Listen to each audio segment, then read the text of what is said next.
intros, because why not? Also, respect the color choices we got for these characters. For sure. All right, let's get right into it. All right, Anma versus Yukari Meta, opening scrum for the day, and already Yukari Meta starting to air using Neo's very good fast buttons to try to force her way in, and we got the cross combo neutral going on. Good navigation by Anma, and opens up Yukari Meta right away. Yeah, absolutely. This is a great start here for Anima, already having 3 bars. That's going to be important. Yukari Meta only with 1. May be looking to change out the Neo pretty soon here. Not spending that burst. Cross combo comes out. Oh, and there's the super immediately coming out. That's going to be locking out that burst, taking out the Neo immediately, and that's a massively Anima.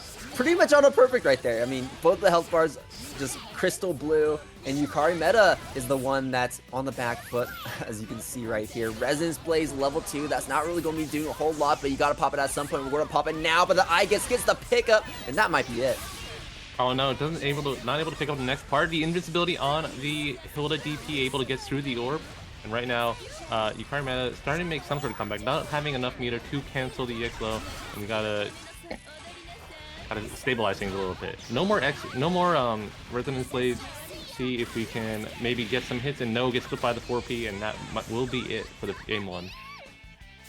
Yeah, that was pretty rough right there. Yukari Meta, unfortunately, tried to seize control of the pace of the match at the very start, but instantly got ran over, and Anima just kept on rolling with it. And it's kind of what I preluded to before, where, like, you know, once Labros gets started, once Igus gets started, it kind of becomes hard to try and fight back, especially when you're playing the duo that is Neo and Hilda, where they're very strong. They can be strong characters, they can be a supportive duo, but they may struggle a bit when it comes to that defensive gameplay. And they kind of force Anima to play that more aggressive game plan, just because they're trying to play a little bit of that zoning game, and I guess, you know, obviously can't fight against that normally with her zoning tools.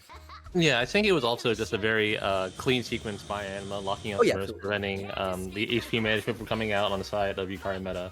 See if Yukari Meta can maybe recognize some of those more interesting situations this time. And right now, we're just good as trade DPs. Already got the assist going, keeping the pressure going. We gotta stop using Gatling in neutral. It only does 1,000 damage, guys. Stop it, please. But it's so funny. It's so satisfying to hit. I mean, it says it hit so many times, y'all. It means you got a nice combo. You know, you fire this gun for 12 seconds, only does 1,200 damage. Yeah, it's a minigun, but maybe a little bit more on the mini side, as we see Hilda starting to actually assert her game plan. Yukari Meta getting a real chance to play this game.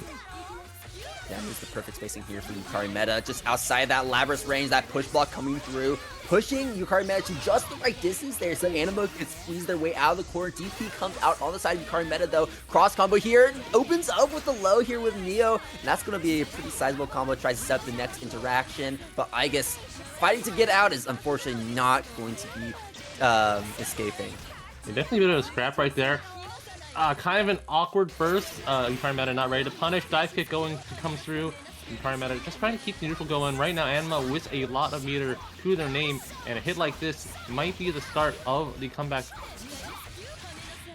Oh yeah, absolutely. Now they're building for the 5 meter as well. Yeah, that combo is not going to be enough to kill, so Labras will stay alive for just a little bit longer, but you can't burst out of that 5C. Not going to spend any meter, because that was just enough to kill right there. I guess low life, 1 touch away, and Yukari Meta instantly find that touch there with the Neo low. Will he still go with that last little that's always the question, Neo damage, right? not going to be enough there. Like, I didn't want to say that, because, like, I don't want to be a Neo doomer, but I'm just like, man, we're starting off with the low. There's so much scaling when it comes to this character as well. It's like, the super comes out, and I'm already just hands in my head in my hands, knowing that wrong combo part is of the not. screen. You know, if she was in the corner, you know, might have been able to get some 4P loose, maybe it'll tag up a little bit more, but in that kind of janky mid-screen route, it would look pretty hopeless, man. Neo's just not built for that, for sure. Yeah, but it's okay. Yukari Meta actually able to show off a lot more of the game plan they're trying to go for in that second game there. Specifically when it comes to just Neo and how slippery she is. You can tell that Anima in some of these situations wasn't quite ready for how closely Neo could close that distance. And also the fact that Yukari Meta was just so willing to mash with those 2 A's to just catch Anima, trying to escape the corner, trying to do something. And we were able to get like a lot of damage, a lot of very advantageous situations because of that. Yeah, speaking of advantageous situations, life is looking good for Yukari Meta until that hit. Happy birthday, Labrys with Red Axe, gonna be a fast grip of damage right here. Gonna be 9k, yeah, no meter spent, has a lot of meter on their side as well. And now this might be the end for Hilda, gonna get enough for the super, probably next assist extension 2 if you need it.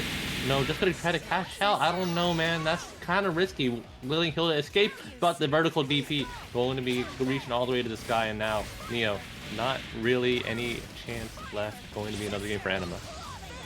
That combo there, Anima was perfectly timing that super to try and lock out that burst from Yukari Meta, expecting the Hilda to, expecting Yukari to try and save the Hilda, which I do think would probably be the correct option right there. And there's not really a lot of opportunities for Anima to try in burst bait. I wasn't actually looking at the partner gauge too much, but yeah, it was just a little bit tricky, and we optimized the combo as much as we could until that point, so Anima was pretty confident that we could try and squeeze out that kill. Unfortunately, it didn't work, but Anima had such a huge health lead that it didn't really matter in the end.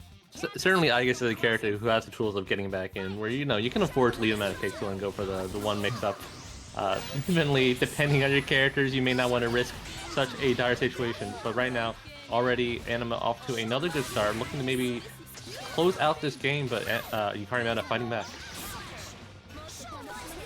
TP comes out, actually does hit Yukari Meta in the face there. Dive kick to the other side of the screen will push us out of that position, and now it's Labrys' time to try and close this distance, and unfortunately, as Labrys, there's not a lot you can do to actually try and close that distance right there. Attempting to find the anti-air with Aegis, but Yukari Meta just out of that range. That is big conversion there for Anima. Huge combo. We had a great job at using the projectile invulnerability on that EX winch to get through. Now able to keep the situation going. Didn't go for super right away. Didn't have high enough action level to really make the cash out worth it. Instead, DP to reset the situation, and now I guess one more touch to get rid of this Neo. Goes for a interesting route with the cannon. Yukari Meta just trying to get away. We're still active even if I can hit. And now Anima once again just building up that monumentous lead over Yukari Meta here, and just looks so dominant. Resonance being popped, but unfortunately Yukari not able to capitalize on it, and that is going to be another game win going to Anima, and that will place us on a 2-1. Yeah, very good stuff. Yeah, I was about to say, looking at the scoreboard, looked like right. we gotta switch up for a second, but no, I think Anima will be moving. Oh. Got mixed up? Okay, yeah, Anima did make it through. I was looking at that, I'm like, Yukari Meta win 2 games? No, so yeah, Anima moving forward in your winners bracket, and I mean, we got those Labrys specialists, man. They're really scrapping. They're really trying to dig and make it work, and working out right there, getting a lot of good damage and having good conversions with the character as well. Yeah, it really did feel like, oh man, that set was so fast. It felt like every single game that that Anima won right there, it was just a steamroll victory. We were getting like near perfects. None of our characters didn't even touch that 50% health mark in any of those matches. But like the game that Yukari Meta won, it was a very hard fought victory, I would say. So it did feel like, overall, Anima was just doing such a good job at just controlling the pace, being very consistent, and unfortunately, Yukari Meta didn't really have the answers to deal with what Anima was presenting. Yeah, the times that Yukari Meta did have the initiative, right? It would be things like where you're playing, you're facing down Anima's Labrys, whose character's neutral is not quite as good as Aegis. And so you can see in some of those situations, Yukari Meta was able to slow it down, play more to their pace.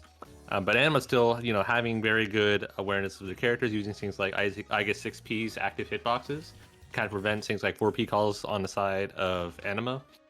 So yeah, ultimately, good stuff and good showing by Anima. Moving on, as we get our next match queued up, is going to be E2 Deku with HBK Man, and HBK Man I have not seen play this game in a hot second. I know they probably play plenty, but this is going to be an exciting match for me, not having gotten much of a chance to see this player. Yeah, same here. I'm not the most familiar when it comes to HBK Man, but it's really cool to see that, he's back in the bracket playing some more. And I think he's already in the room too here with the Chie and the Yang. So that's really interesting because Ichideku also plays Yang. So we could potentially see a Yang mirror. Ichideku could also throw and bust out, his 9 the Phantom, who probably That's does true. pretty good into this comp. I wouldn't doubt it. Certainly round 1 in bracket, you'd be, you got opportunities. Oh yeah, not at all. I mean, like Yang and Chie, even after install, Yang still kind of does struggle when it comes to playing against owners. So choosing 9 will always be like a pretty decent pick into here. Chie, of course, historically has always struggled when it comes to closing that distance as well. And that's why some of her best partners is, whatever Chop Suey decides to play with, like Izuyoi, for example, with the Chie, because Izuyoi can cover that approach there for Chie so she can close that distance. But it looks like Ichideku is going to be locking into that Yang Ruby question mark. He hasn't swapped off the characters upon entering the room, so I think that's going to be the characters we're going to be seeing. Ruby is also another one of those characters that I think Yang and Chie are going to generally struggle with, just because she has very good mid-range buttons that tend to outrange those of Yang's and Chie's, and pair that with a pretty decent projectile, pretty great movement as well, and just incredibly diverse combo game. I think that's going to be a hard thing for HBK Man to try and deal with. I will say though, HBK Man, they got the cheap stuff, okay? Chie Meteor, Chie 4T, JC, alright? Like, Ruby's a great character, she's got a lot of good buttons. Ending the lane though, she's not cheap. You got some real scumbaggery. Well, okay, well, I wouldn't say Ruby's not cheap, but I wouldn't go that far. But I guess like comparatively, in terms of like the cheapest options of Chie's compared to the cheapest options of Ruby's, yeah, Chie is going to be coming out on top. Speaking of cheap, we're not cheaping out already on the start. Ichideku starting to just go in and just bust that right away. Take the super. You don't have to deal with any of this pressure. And now one more set of Oki. Yeah, just goes in right for the grab. Oh, we got these combos now? No, we don't. Never mind. I was wrong to believe. It was close, and that would have been the kill as well. Okay, we're just popping the super there from full screen, and we don't have to punish. Oh, Sonic-kun's assist plus super. The pathway has been cleared. The tech is known. Everyone's gonna be doing this if they can. And now HBK Man really struggling to make things happen. Not getting a chance. Oh, but this is a good way to get started. Stemless Yang has some initiative, gets the chance to pop Resonance. HP back, and now, oh, danger. This combo is going to allow HBK Man to recover a good grip of health right there, even taking out the Ruby in the process. So it's going to be a Yang versus Yang here. Eye Burn is now active on the side of Ichideku with the Fireball. Even after getting push block, HBK Man was expecting to create that distance to try and approach Ichideku in the corner, but that Fireball was not what they expected. Yo, Ichideku, what were you doing? Why would you press Resonance after throwing out an air normal like that, man? Alright. It's okay. Missed opportunities. Doesn't matter. You're still able to get the win in the end, but that was almost dangerous right there. Yeah, just about. I was actually I was starting to be a believer of that HBK Man comeback there. But HBK Man does not have to worry about the comeback just yet, because we're going to be taking the lead, starting us off in game number 2. Already looking really strong here with the Yang, pulls out the Chie assist, mixes up the Ruby straight into the power charge. This is going to be death here for Ruby if we choose not to burst, but that burst eventually comes out. HBK Man not able to do anything about that because the Chie assist was already on the screen. Yeah, very smart routing on HBK Man. Definitely was able to have lethal with that particular route. Didn't even realize that you had the potential to do there. Very luckily, Ichideku was able to burst, and Ruby with a sliver of life, probably trying to tag her out. But if you call her as an assist, it's going to be Curtin's able to keep things going though right now. Have to have burst. They actually might be able to get the kill with all of this bar. Probably not to be enough though on the side of Yang. Might get rid of Deku. Yang might go. Okay, barely alive. Yang holding on with a pixel of life. Alright, Resonance being popped. This will bring us back into a good range. Super pop, Resonance pop. Now, we're playing that 1v1 game yet again, and there's the armor there from Yang coming through. HBK Man a little bit too eager trying to press and go in. Definitely had a lot of bar on the back. Could have laid it out for a little bit longer. And their eagerness punished definitely with the Yang anti-air. Ichideku taking commanding lead. Now sitting at a 2-0, the HBK man putting Deku on the ropes multiple times in these past couple of games, which it's just, I think it's just a matter of time as the HBK man even takes a game. But the question is, can we take this last game? Because if you don't, HBK man, gonna be sent down to losers. Let's see what this order is going to be here going into what could potentially be the final game of the set. Game number 3, Yang both leading on both the sides here. I'm definitely feeling a lot of disrespect coming from both players in terms of just their gameplay. They're just swinging at everything. And, yeah, guess the round nice start. Are falling where they may. Okay, run forward. So now it's going to be a jump back there from HBK. EG Deku covering the screen there with the Ruby projectile. That's something that HBK man is sorely lacking with this duo, is covering Yang's approach like that. Yeah, EG Deku are just really good at playing aggressively. Not letting HBK man start setting up any like Trikioki or good assist that Shie is useful for. And oh man, yeah, DP privilege, baby. Getting away with everything, never punished. HBK man going for resets. Oh, okay, gonna be putting EP Deku's Yang in residence. Are we gonna keep it safe? No, actually puts it all the way down. Gonna have to take this OP safely. Unfortunately, is not able to kill Deku in that combo, so that's going to be proccing Eye Burn there for Deku. Subbing out the Yang just to recover a little bit of health while Ruby has that full bar to work with.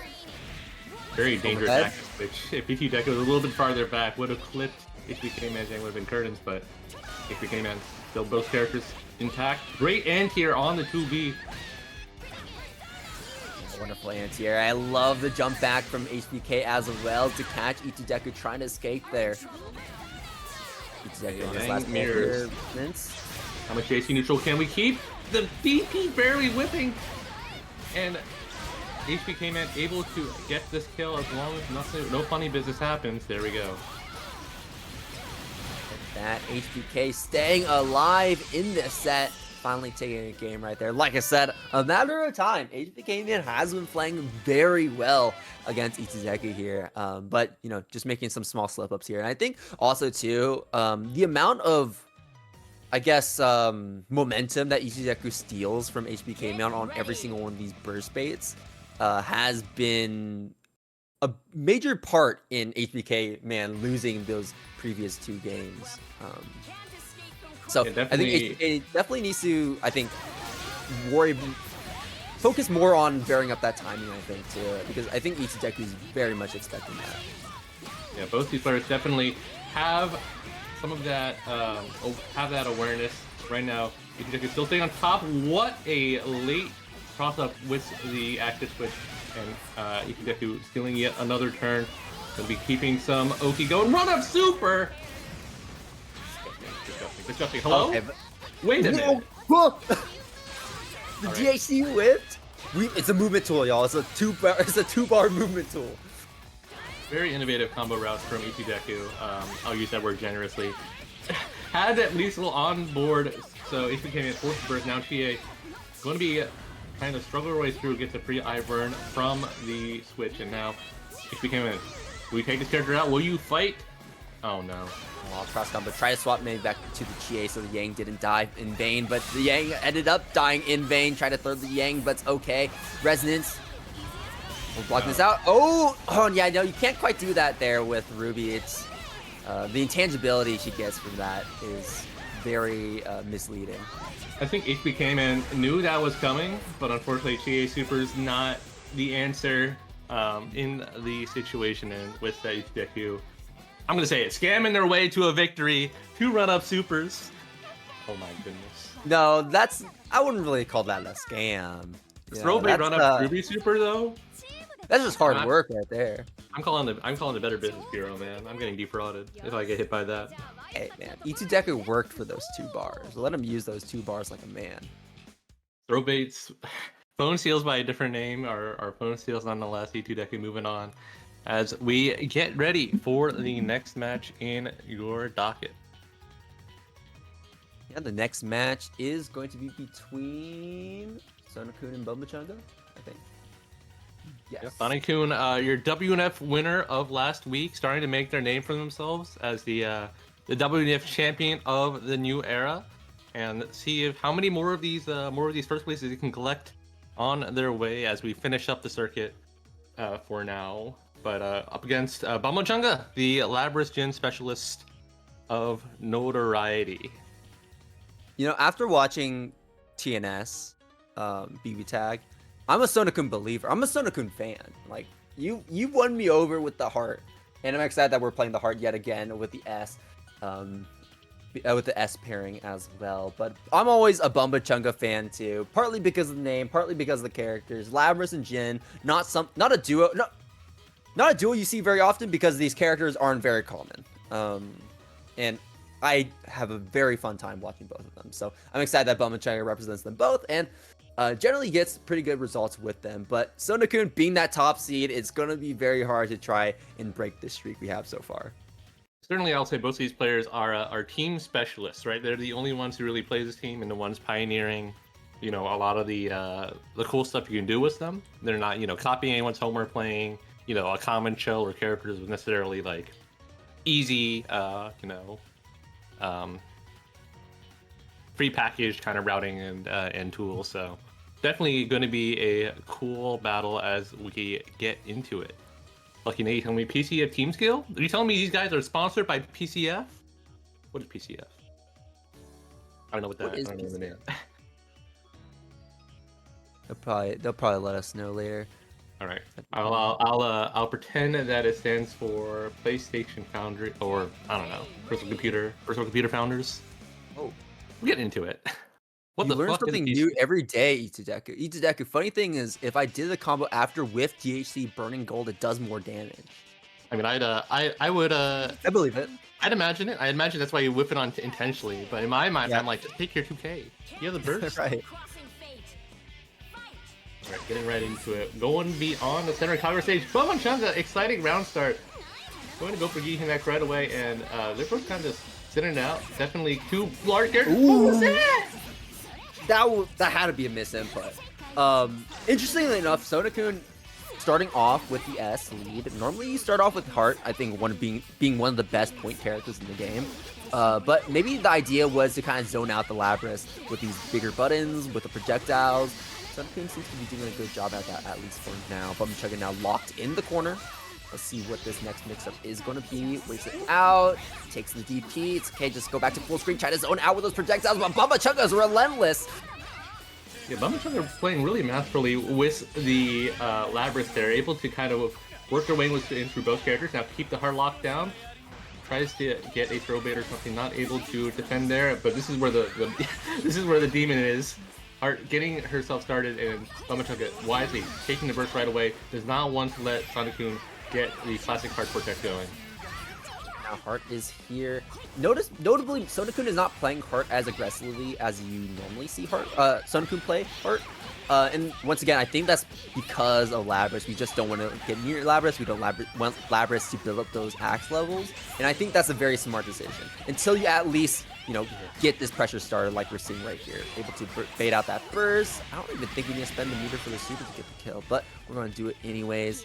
And that is going to be the end of Jin right there. What's it going to be here for Labras? Can we block this out is the question.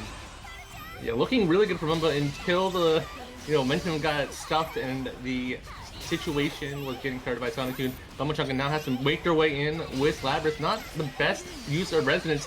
It has to use her tools like JC just to get through the Heart key blast, and now, oh my god, no meters in their name, no HP left. How Bumba Chunga get through and secure potentially a comeback? Not good at it. Just how do you even catch a character? This looks so annoying. Oh man, we're just. Oh my god, we're playing with our food right now. Actually, but not really. Like, I do respect this play from Sonokun here. It's like, you know, Labras is just one touch away from death. All these fireballs is going to do the job like we saw right there. And, you know, Heart has great mobility. We can just set out the homing projectile. We can just use the big S projectile, zone out the Labras. Like, what is she going to do, right? What is she going to do? She can't do anything. She just has to slowly approach you, hoping that maybe she hits you. But then when she finally pushes hard into the corner, she just flies to the other side of the screen and restarts the process. Yeah, it's really hard for Labras because even though she has great air buttons, right? You can't the Heart projectile comes out so slowly. It's hard to even like find a window where you don't like even trade. And when you're at that low of an HP threshold, it's like, geez.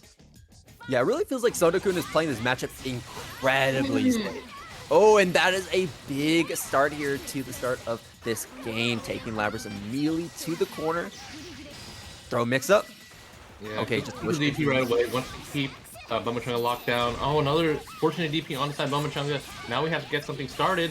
Oh, yes, able to get the end here on the 2D. Gonna be full combo. Gonna probably get close to Red Axe. What's this? No, drops the rejump. And that's unfortunate. We really need that Red Axe right now. Now that we have Heart backed up against the wall, Super comes out. It will connect, and we get the combo afterwards. That's a little happy birthday even, and Labrys is down. Yeah, don't leave a gap. Sonic, the masterful expertise on his character, able to use the armor on the hard punch to get through the Jin and punish deathly. Commanding 2-0 lead right now on the side of Sonic-kun. Perfect character knowledge, perfect matchup knowledge. Sonic-kun showing why they're the top seed for a reason. 2 incredibly dominant games and both incredibly different speeds as well. The last one, we were playing that long con there with Heart just zoning out Bumachunga for as long as possible. But once that Labrys is out of the picture, Sonic-kun immediately just pump the gas to just run over that Jin to close out that game. We'll see what the pace feel like the frustration here, right? Because Bumba's not like doing an awful job in neutral, but Sonic-kun's like Vortex and Oki situations are just so devastating that it can get really tough really quickly. Oh my god, yet another use of the heart armor trying to stop the Genesis, and now baits out the DP. Slowly looking like a game over for Bumba. He used the vacuum on the 5P2, feels the corner. Only Resistance level 1. Jin, I don't think he's got it in him, but he can prove wrong. And only on level 1 resonance plays as well. We're unfortunately not going to be getting a whole lot out of it. Maybe use it as like a pause button just to see what Sonic-kun is looking to do there. Had a little bit of intangibility, but not going to do too much. Pushes Sonic-kun out, but you know, when you're playing hard in S, there's going to be a lot of ways for them to close that distance yet again. I think Sonic-kun is just going to elect to play that lame game plan once again, at least until Bumachunga is out of that resonance and out of resources. Yeah, Bumba only 2 bars left and doesn't have many more toes left in them. In fact, not going to have any more left in them for the winner's bracket. Sonic-kun, after a bit of a, a tense game 1, cleaning it up nice and easily, moving on forward. Bumachunga, unfortunately, heading to losers. We'll see more of them in the future, probably. But for now, that's where their journey is in winner's bracket. Sonic-kun just flying through the winner side of the bracket already and making that top 8 cut. And Bumachunga going to have to play one or two more matches in order to also make it into that top 8 cut, along with Sonic-kun going to be on the leader side of the bracket. But so far, this bracket is shaping up pretty nicely here. Sonic-kun moving on. We saw Anima move on, currently playing against is that Merly T? I actually don't even, I was like, I recognize the player, but I've never had to pronounce the name.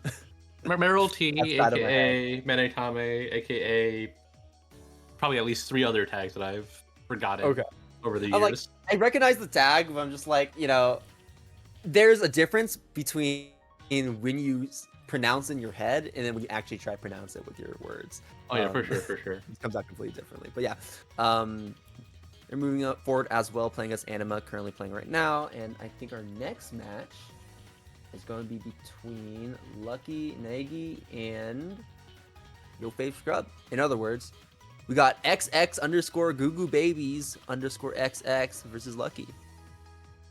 I'm sorry, it's a XX_Goo Babies_XX.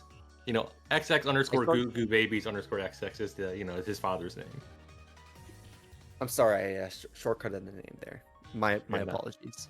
All right, we'll drop the bit though. Scrub going up against Lucky Nagi. Lucky Nagi, part of that just in my mind, I know it's not true. But there's this orb of Akatsuki, Adachi, Azrael players that just they all kind of run a lot of those characters, and so Lucky Nagi, part of that contingent going up against Scrub, who's playing some more experimental teams. I think he's been embracing his grappler arc recently. So we'll see what they bring up to this game. I see one of the grapplers on the screen on character select. Yeah, it looks like that might be what we're seeing here. Scrub seems to be locking into the Aegis and Waldstein. I don't think I've seen Scrub play I guess too much, but I'm definitely familiar with that Wallstein. Very strong, very scary. Though, if you're lucky, you do have some pretty good characters suited for the matchup at hand. Yeah, so we'll see what's going on. Scrub learning an Aegis route, I would not be surprised to see him kind of just run based on that. Waldstein definitely a devastating character in his hands, so let's see where we're going on. Lucky Negi, yeah, we're going to get into it. Adachi Akatsuki versus Aegis Waldstein. I've not really seen this before. This will be a interesting set of dynamics. Right. I think the most interesting thing is seeing Aegis and Waldstein paired up. I don't think I've ever seen that ever. There's certainly, I think, a vision. You use a Waldstein 6P, you kind of run your Aegis mix. But Waldstein, I don't know what synergies we got on that side. But I can only imagine Scrub is going to be an advocate of the swipe plus 5P and relying on something like that to kind of get your damage going. Okay, round start, instantly starting with that JD there for Lucky Negi.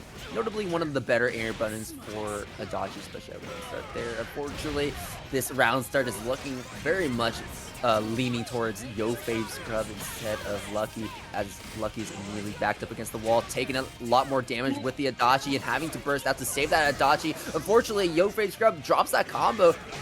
And very fortunate that that we didn't get launched by the Aegis. Didn't take too much damage. Now Scrub's gotta work their way into neutral. Tank gets past the wall of Tatsu's. Lucky Negi starting to make a statement, make some waves. Tatsu in, there's the 5P. Adachi trying to chase down the wall sit here, and we're just gonna pop the full screen super, just get a little bit of damage right there. Tries to control the situation, keeping Scrub in the corner there with the Adachi, not the Adachi, the Akatsuki assist. Unfortunately, it's not gonna end up working out. Still though, we're still in a pretty decent position until now. Yeah, great push block on the side of Scrub. Recognize that you'll be able to get the punish. And now has 4 bars. I don't know if you'll be able to kill here though. Going to go for it anyways. At least you'll be able to get Aegis in front to run a mix-up, as well as put Negi on one touch away. Right, and you're right on the money right there. Scrub not able to kill with that combo, but like you said, on the touch. And speaking of one touch away, this Aegis is one touch away from death, and that DP unfortunately locking Scrub out of that burst. So Aegis is locked into that combo. He didn't need to spend that much either to confirm that kill either. So as Lucky, you ought to feel pretty good here that you have a lot of resources to spend when dealing with his Wallstein. Adachi notably having very good full screen meter moves like 2-6C for example, and of course, but unfortunately, we're not able to actually inflict that zoning gameplay because we got pushed into the corner way too early. And Scrub going to be closing that one out with a resonance finish. As that 2v1 was starting to happen, and Lucky Negi had Akatsuki in the back, and he called Akatsuki assist. I'm like, you are courting death here. Scrub is so aware of the assist and how, you know, how you can just end one of the characters. So definitely a great situation. Still balling into a awful one at the drop of a hat. Scrub taking that first game. Game number 2, let's see if anything changes, as we're going to be keeping it relatively the same here on the side of Scrub, but Lucky changing up the order there, starting off with Akatsuki instead. Yeah, I think Akatsuki definitely has good round start options to more, I guess, reliably contest what Scrub might want to do. Definitely Tatsu just a be-all. It's just a screen clear here, and Scrub's team doesn't seem to be extremely suited for dealing with it. And just like that, starting with Tatsu, right? Gets a janky hit from the second hit, and almost forcing Scrub to burst away from a full combo. Locks on the wall scheme there from full screen. Okay, parry comes out. Tatsu, 5P. Ow, yeah, there we go. We got the counter hit, but unfortunately, pushed out a little too much, and Scrub immediately rates press right there, getting that punish. Yeah, oh man, very fortunate on the timing of that. Going in, heat riser, putting back full screen. Scrub now has to deal with some pressure coming into their face. Tatsu getting that 5C, and now Scrub maybe looking to burst. I don't know if you're going to get it from the side of Scrub. Yeah, just active switches out, forces a situation, and now good damage coming on the side of Aegis. Throw. Should. Yeah, okay, we're not going to burst that one. Oh, I think we tried to burst there. Potentially. No, that was just an active switch. Scrub definitely playing that slow, expecting to burst, trying to scan out more damage if they can. Now just going to go for bullet routes. Ooh, this is part of probably the synergy that we're looking for. Able to get a lot of unskilled damage with the bullets. Here comes the Okizeme, gets another command grab, grip him up, grip him again for the super. Going to be getting Itachi out there. It's a big character to get out of the way just like that. Koski though, now in Resonance, that's a very scary character to be playing against, against when they have Resonance and they have all these resources to spend because of those double super combos like we're seeing here. So much damage put on the table, but still not enough to take out the Igus until now! Just the meaty, keep it simple, gets 4+ frames, but now Scrub, this is a character that they play a lot. This is where they have a chance to shine, see if we can navigate neutral. Just play Zen, wait till you get the meter back. You know you're not really spreading anything right now, it's only 1 bar. And yeah, forcing Negi to finally approach. Negi, though, going to be getting double super here. But Scrub maybe a little closer to death. Oh, still a very healthy boy right there. But not as you get tapped by another meaty. Negi finally going to be taking that second game. Yeah, really nicely played there from Negi with the solo Akatsuki. You know, perfect setups. I think that the way we ended our combos was really nice. And kind of always being prepared for how Gugu Babies was trying to escape the corner and escape those situations. Like Lucky was able to enforce an advantage, and then every single option they made afterwards helped reestablish that advantage and keep it. Yeah, Scrub gotta block these meaties, man. That's all I gotta say. Going into the next game, tied up 1-1.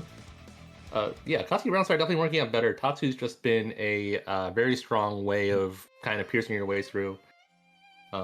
See what adjustments Scrub has. Didn't really get a chance to use his assists much that game. Definitely kind of started behind the 8 ball and had to, you know, scrap their way back to something that looked a little bit more advantageous. Yeah, and it partly was too because Adachi wasn't really allowed to play the game that much, so Akatsuki never really got to shine there in the assist area. But here we go, starting us off. Scrub going to be drawing that first blood against Lucky. Not going to be a whole lot of damage, but Lucky is the one that's going to be gaining the advantage, arguably much more important. Great block there though on the 5C.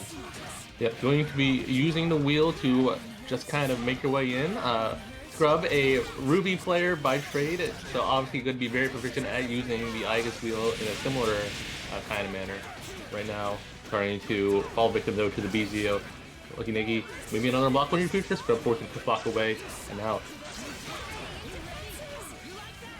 Yeah, and it can kind of be tough trying to contest against Akatsuki when he's constantly popping Tatsu, because as well as you kind of want your opponent to be grounded when you have a game plan that revolves around those grabs so much. So the fact that like Akatsuki goes into the air to avoid the throws, but also starts his pressure that way and also starts his combos the same way. I mean, Tatsu is really just an end-all be-all kind of approach button and neutral tool that Lucky has really been abusing here. Certainly something well-planned seems to be struggling with right now. Scrub just kind of playing it slow. Notice that Lucky Negi seems to be very active on their defense, and right there able to get punished on the call out. Right now, 1 touch away for the Akatsuki. Will Negi be able to survive? No. Ends up getting tapped by the wall J, and now Scrub. A lot of HP to build, a lot of resources on their side. Just gonna have to wait this out, see if Negi busting out a little bit too aggressively once again, and that will be hello. Didn't get the punish. Okay, it's okay. It's okay. Yeah, Lucky. I see the vision. I think you get wall tied in there, you tap him and do a full watch light combo instead of trying to do a space Igus one. But unfortunately, these mistakes, these missed opportunities, starting to snowball. One more chance on the side of Negi. Oh no! Oh no! Kills the wall seed. That is massive. Okay. Oh, not wall seed. Kills Igus. That is massive. Yeah, Resonant. Oh my god, Lucky is so lucky, but unfortunately got clipped by that air button from Scrub trying to approach. And that is going to be the next game going to Scrub, gain the lead yet again. That was one hell of a game. Scrub definitely playing life on the edge right there, able to scrap it out. Certainly a much closer set of bouts than I initially had expected. Things sure are happening. as we move into the next game. Just like it. So when we think about the order for just a little bit, does anything change? No, it does not. You know, don't fix what ain't broke, and Akatsuki being that point character has been working wonders for Lucky. Yep. I entrust my back to you. All right. Definitely seeing Scrub play a lot more patiently, catching Lucky Negi a little bit aggressive and using things like, you know, the cross combo freeze to punish them. I'd like to see Negi maybe slows it down a little bit, and yeah, just right there, able to get the clean end here. Now, trying to mix up the aggression and the defensive options, getting a good set of hits, and now forcing Scrub into a compromised situation. Still holding forward with ball, trying to get something going, but maybe great punish on the Aegis, great awareness, not pushing it too much. So Scrub finally making the way to the corner. That's going to be counter. You're going to get a follow-up off this. Oh, this is good. Oh no! Pushed it a little too far after the 5A auto combo. Okay, though, we're just still able to establish that pressure with the BZO. Scrub having to hold that one. Alright, very fortunate on the side of Negi not having the block. I didn't realize that Akatsuki might be able to just duck fight or barely sit under 5B from Aegis, and Scrub forced to kind of force their way back midstream. Okay, done a good block, good DP on the side of Negi, and now slowing it down again, trying to avoid getting put into cross-combo pressure by the big wall smash play. Yeah, and you can tell Lucky is being very careful when it comes to using Adachi's persona here, just knowing that we don't want to get swiped by the wall scene and put us at a disadvantage. We try to charge with the BZO, but unfortunately not giving enough time, not enough space. Scrub constantly putting this pressure on Lucky to make sure that we can't get these ZOs off. Yeah, very brave push by Scrub, able to assert their pressure. Now, Negi really at their wit's end and losing Adachi for their aggression right now. Scrub very close to be able to seal out this game. Not gonna have the assist ready, no, but with the EX able to get the pickup and finally make their way forward in winner's bracket.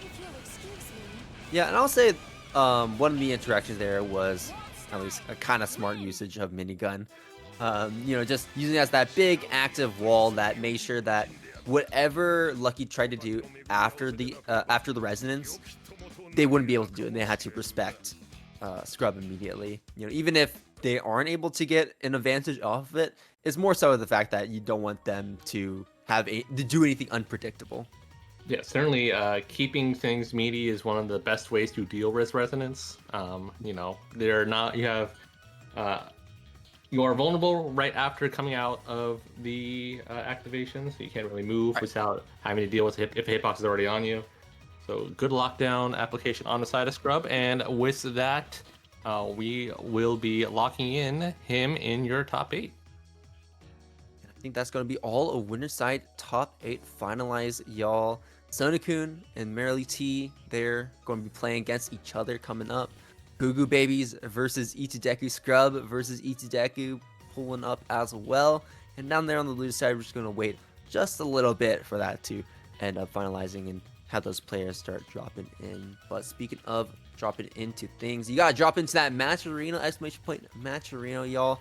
Go ahead and contribute if you can. We already have $5 in the pot. We don't have any contribution codes, but if you have been enjoying the show, you enjoy BTAG, you enjoy the players, of course, donate if you can. I'm sure they would all appreciate it. I do want to give a brief update on that. It's actually at $20 is what we have now. So yeah, so big shout outs to W_Reno, aka Dyson. Big thank you for the $5 contribution there with the comment 5A, 6 frames, -1. And Aina Blaze with the other $5 contribution as well, and the $10 contribution from yours truly.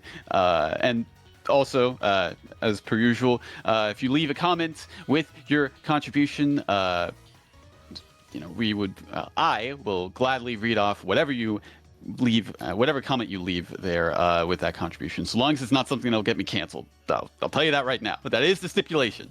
So any contribution is greatly appreciated. Again, I think it's like $1 or something like that at minimum that you can contribute. So again, can make me say funny stuff, you know, clip it, share it, whatever.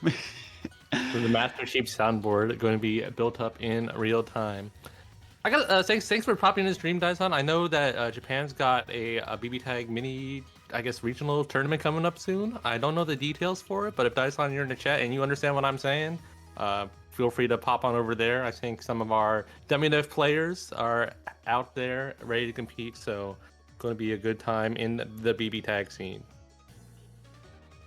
It's actually really cool. I did not hear that was actually happening. Yeah. Gotta tune into that. I gotta say though, I'm getting baited by this comment. 5A 6 frames -1. It gotta be like one of the characters that was on the screen, right? Is it Yang? I'm like trying to think, like, Yang? what is that? Who's that referring to? Because I feel like that could refer to a lot of 5As. I will say this was made before stream started. Okay. Yeah, that makes sense. G30 with the Yumi, yes. I'm gonna look at Dust Loop. It's 6 frames. That's a good call. It is -1. All right, I think we got a winner. Okay. It's always it's the frame advantage there. I guess frame disadvantage in this situation that matters. Because I'm like, there's a lot of 5As that are 6 frames. Like, what is this referring to? Because, like, hold on. What is Ragna's? Ragna's is Well, it's not 6 frames for sure. It's 8 frames. yeah. 8 frames. It's 5A Oh, is yeah, 8 that's- frames, yeah. Oh yeah. I thought Yang's would be -1, but it is -4, so good call there. Let's see if Ruby's. I think Ruby's is a 6 framer. Ruby's -3, so -3. Okay. I'm yeah. Actually, there's Congratulations, E30. You are the Frame Data Jeopardy winner. Thank you, our streamers. As we get into the match, we got our next one coming up for you, Sonic Goon and Meryl T on the stage. Sonokun back up on the stage, and merely their first appearance on the stream so far. Sonokun still on the Heart, and yeah, they're still on the Heart team there with S, and merely pulling up with a duo that we saw earlier on in the stream, with Yukari Meta representing it. We have we got a Hilda and Neo on the stage now. Yeah, right now the Hilda Neo here going off to a much better start. Hilda getting a clip with her big buttons and forcing the burst from Sonokun. Sonokun now trying to push the issue. You see Sonokun actually making more liberal use of the JC here because Hilda doesn't have a great air bonus. Doesn't seem to be have a very good time contesting it, and so much pressure neutral being one there, forcing an early burst. Solid block there from Sonokun so far. Able to squeeze their way out. Cross combo activation. Finds the hit with the Heart. They're going to be getting the Heart situation going. Oh! Very unconventional burst timing on the side of Meryl T. Actually able to convert it into great advantage right now. Not going to have a kill on board, but is going to be getting a decent bit of damage and a good knockdown situation on Sonokun. Oh, threatening unblockable, but then just go for 2 overheads in a row. Sonokun stuck just S. Yeah, and the Heart not being a factor anymore is going to be a very big deal. Spends the projectile sweeper hoping to catch out both of the characters at once, but he only got the Neo. Still though, getting some damage on Neo is going to be important here. And this opportunities on the side of Meryl T. Avoid not able to super in response to Sonokun again there. And right now, Sonokun able to really scrape their way back. No lethal yet on the board for Meryl T. So lots of chances for Sonokun to make this comeback. S into Hilda, definitely much seeing, yeah, Meryl T does not want any part of that matchup. Trying to stay as full screen as much as possible. Don't want to be within the sword range of S. That's not a range that Hilda can probably contest at least. Yeah, S, you know, not exactly the, you know, most prolific buttons character, but has a very good GA. Does make it very hard for characters like Hilda to contest. And yeah, playing really evasive right now. Going back into the more active character. The 5B, the later hitbox is just barely able to stop the 4P. Now we're just playing the lane game right here. Finds the connection. Oh, found the combo. And we don't have enough partner gauge to actually get a burst off. So Hilda goes down, but the S soon follows as Sykes, you know, just jumps up, merely jumps up with the Neo, and I guess the air tear. I too was getting mixed up by the Yeah. PSN tag. How could you do this? Don't do that to me. Yeah. But yeah, merely T looking pretty good there. Able to just take out the heart just like that. It was a very big deal, though. Sonokun was really about to make that comeback there with the S, which is honestly very impressive. I think it's always impressive to see Sonokun play this character because I don't think anyone really plays this character like them.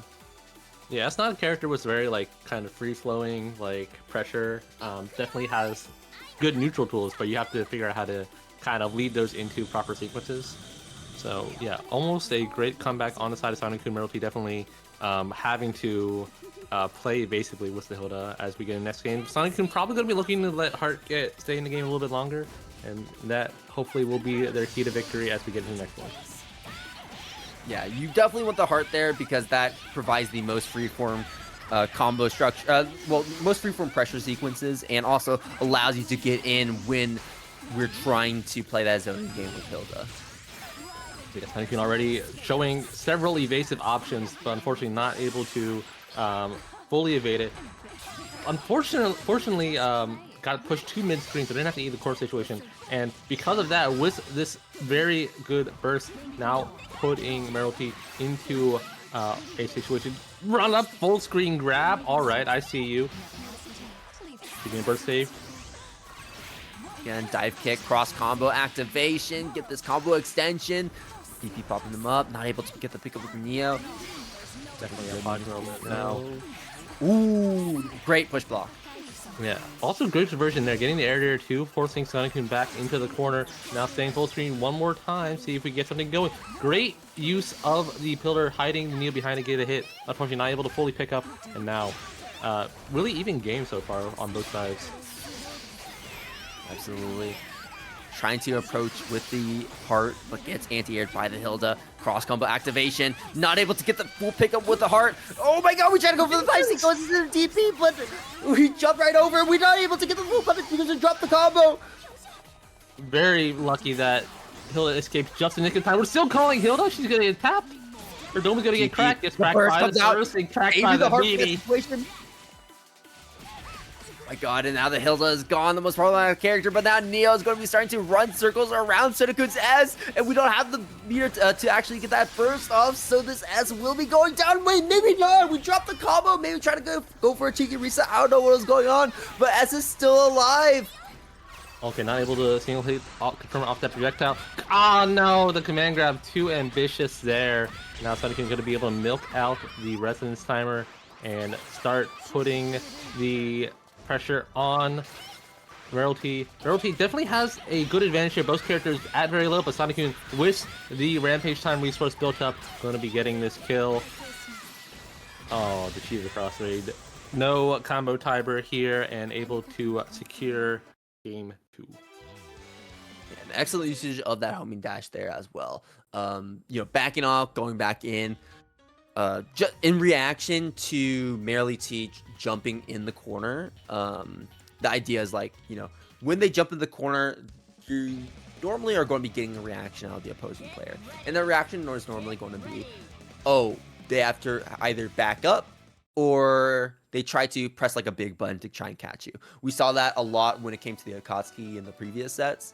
And we're seeing a lot here, especially with Hard and how mobile she is, where she can kind of just back up and then so quickly get back in. I think that's really what's key to this character, is how quickly she can shimmy in the air like that. Yeah, a lot of good evasive maneuvers. You start seeing tools like the Hilda 4P not even coming to play at all, because Sonokun is just so able to kind of maneuver their way around and never be stuck in a position where they have to block it. So see if we can get some adjustments here. Already making a good adjustment, gets the meaty, but we're not making a good adjustment on hitting these combos. So many drops on the side of Merylty right now. Really starting to prove to be their downfall as we get hit by Sonokun. Sonokun's not gonna drop this, right? My goat, he doesn't drop combos. I want to say that. Okay, we didn't drop the combo. I was like, I want to say that, but Sonokun's been dropping a lot more combos that I normally come to expect, at least in this set here. Alright, good sandwich off the auto tech chase, but no, good push block on the side of Sonic-kun, not being put in that situation. Now slowing the game down, Merylty backing up with the Neo. Oh, another force sandwich. Great block on the 2C. We saw a lot of that last week.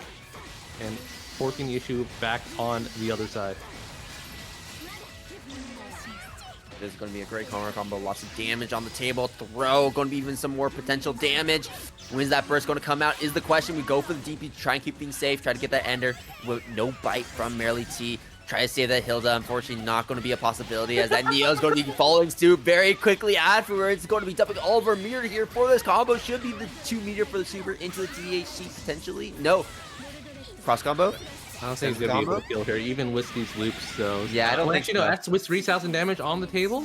You have a chance. We'll see. Is it enough? Scared, Yes, baby. is. 3,000. The big 3,000.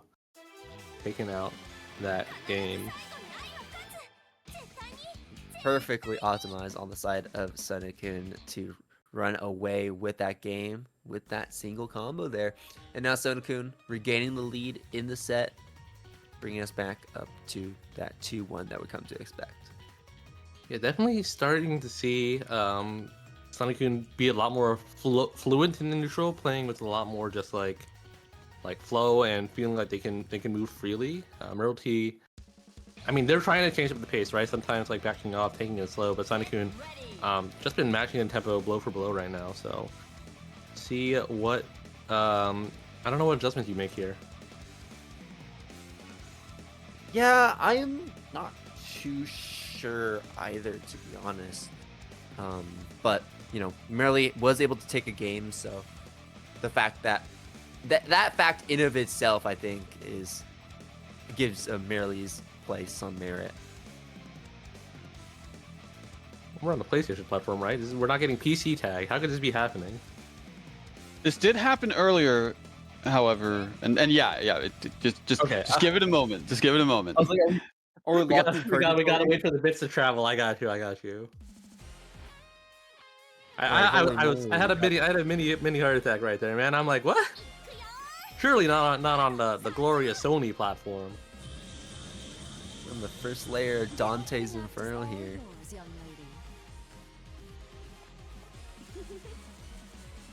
Alright, so getting into the next game. Merylty has to make some adjustments. I did like their use of things like the Hilda 5A, trying to keep things meaty, try to keep Sonic-kun from moving, but Sonic-kun really starting to weather the storm and take any gap that Merylty leaves open for them. Ooh, right on over. That was a little tricky there for Merely, but able to use that mirror for the push block, get Sonic-kun out of the picture. Air to air, meeting up. Finally doing something.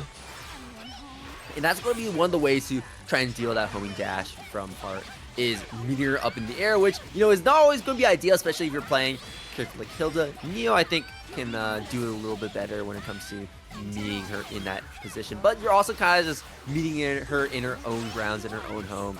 And that's really where she excels. It's kind of that risk you have to play to make sure she doesn't run you over. Sonic-kun almost getting a full combo on Hilda as an assist. Right now, oh yeah, good adjustment on the side of Merylty, going same side with that 2C mix-up. Decent amount of damage, has more Oki Zemi coming your way. Oh no, should have stayed same side. Sonic-kun's too aware, he knows. And now Hilda on death's door. Yeah, going to cross combo just to find a way to get her out safely.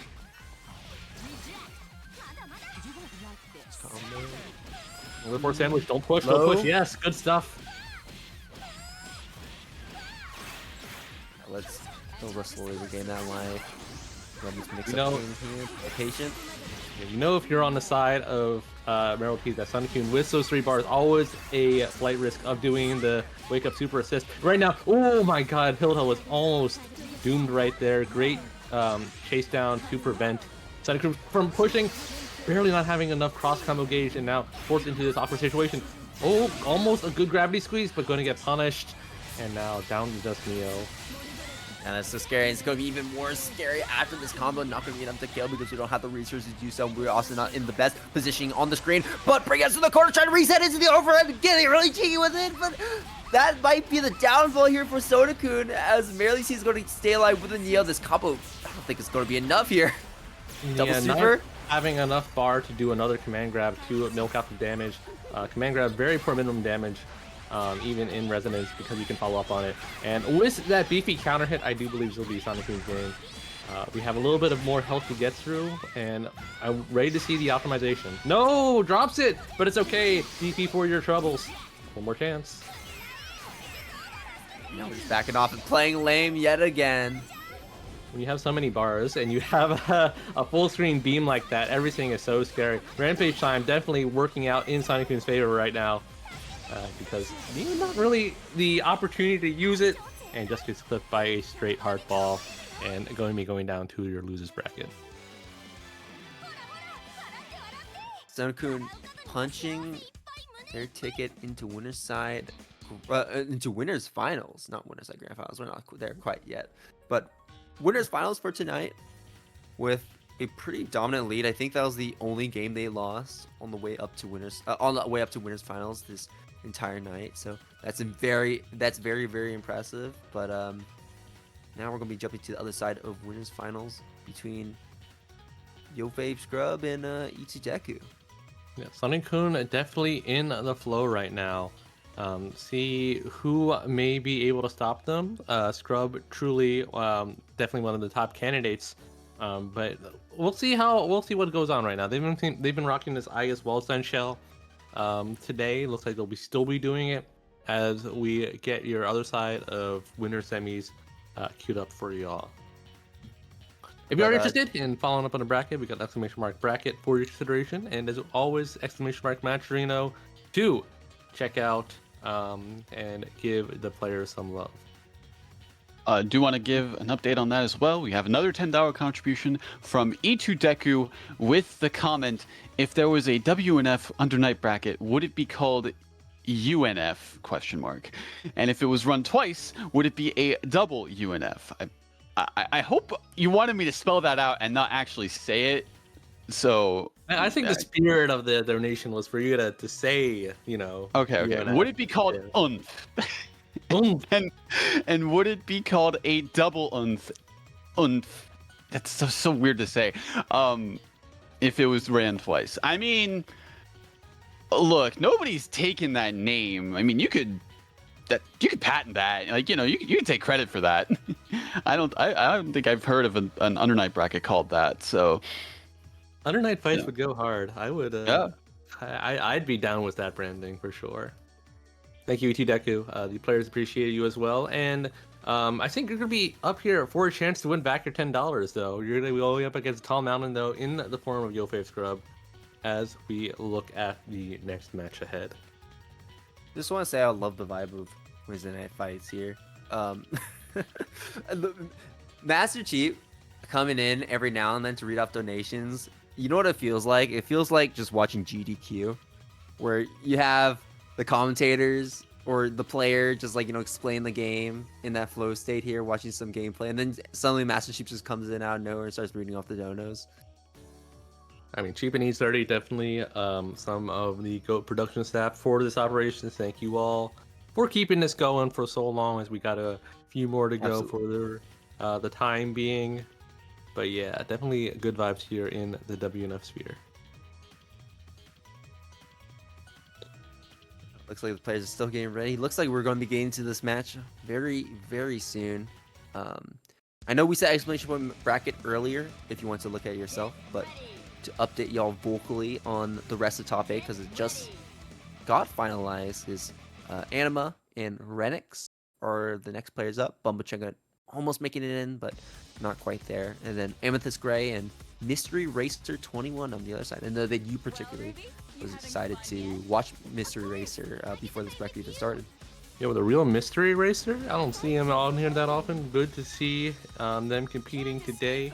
We're going to get into the match. It looks like Scrub's got something to improve today. We're still playing Igus Walled on point. See how it matches up to the aggression of Itsudeku. Not able to keep the standard situation there. Almost devastating, but Itsudeku masterfully evading and starting to push things forward. Okay, first comes out. The Ruby from damage in the initiative. There we go. Yeah, ooh, great air there on the side of Scrub. Unfortunately, the 5B not able to get past the Ruby button. Scrub with the deep jumping, but no, you see, that's something I saw would happen with this team, you know, using the, I guess, 5P to kind of pick up on the wall size, but it's looking a little bit too short there. I guess not really, you know, a long jump winner right now. Oh no. Yeah, the worst is coming to pass as right now Scrubs, I guess, getting bullied in the corner. The classic Yang, Ruby Oki coming through. The 6P to kind of push forward, not getting answered perfectly on the side of Ichideku. Now Waldstein has to go up against these two. Ichideku, very bold switch into the Ruby, was all part of the mix-up, gets the cross up, and now almost going to be killing Waldstein. One more touch away. Wait, watch out for the resonance, watch out for the screen freeze. Oh dearie, what a grab! Oh my god! Gang's not dead though. Gang's going to be pugging. No, actually not quite there for Iburn.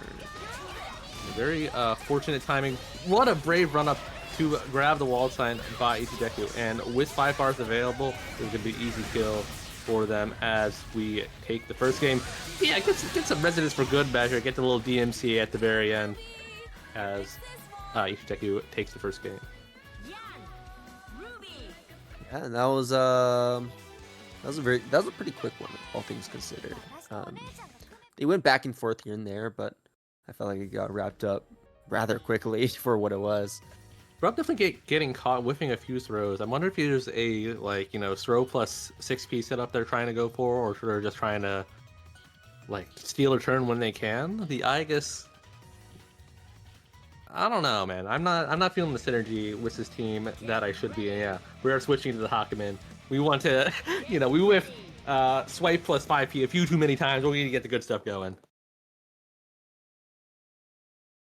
Alrighty. I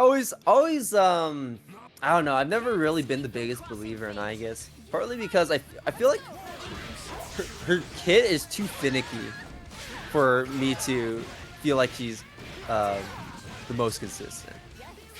Certainly in a world where you have, you know, Persona characters getting conversions off anything and big damage like Adachi, Aegis definitely feels like she's a little bit more temperamental as far as how she's supposed to land her hits and where she needs to land her hits. Right now, though, Aegis not on the screen. Yosuke Scrubs Hakumen, which is, I think, a very good Hakumen, getting bullied by Ichideku. Another run-up scam getting exposed. Yosuke Scrub with the ample punish now. This character, there's 5 bars on the table. Does Scrub have a kill here? That's if you choose to go for the kill. Oh, he's gone. He's gone. Oh, yeah.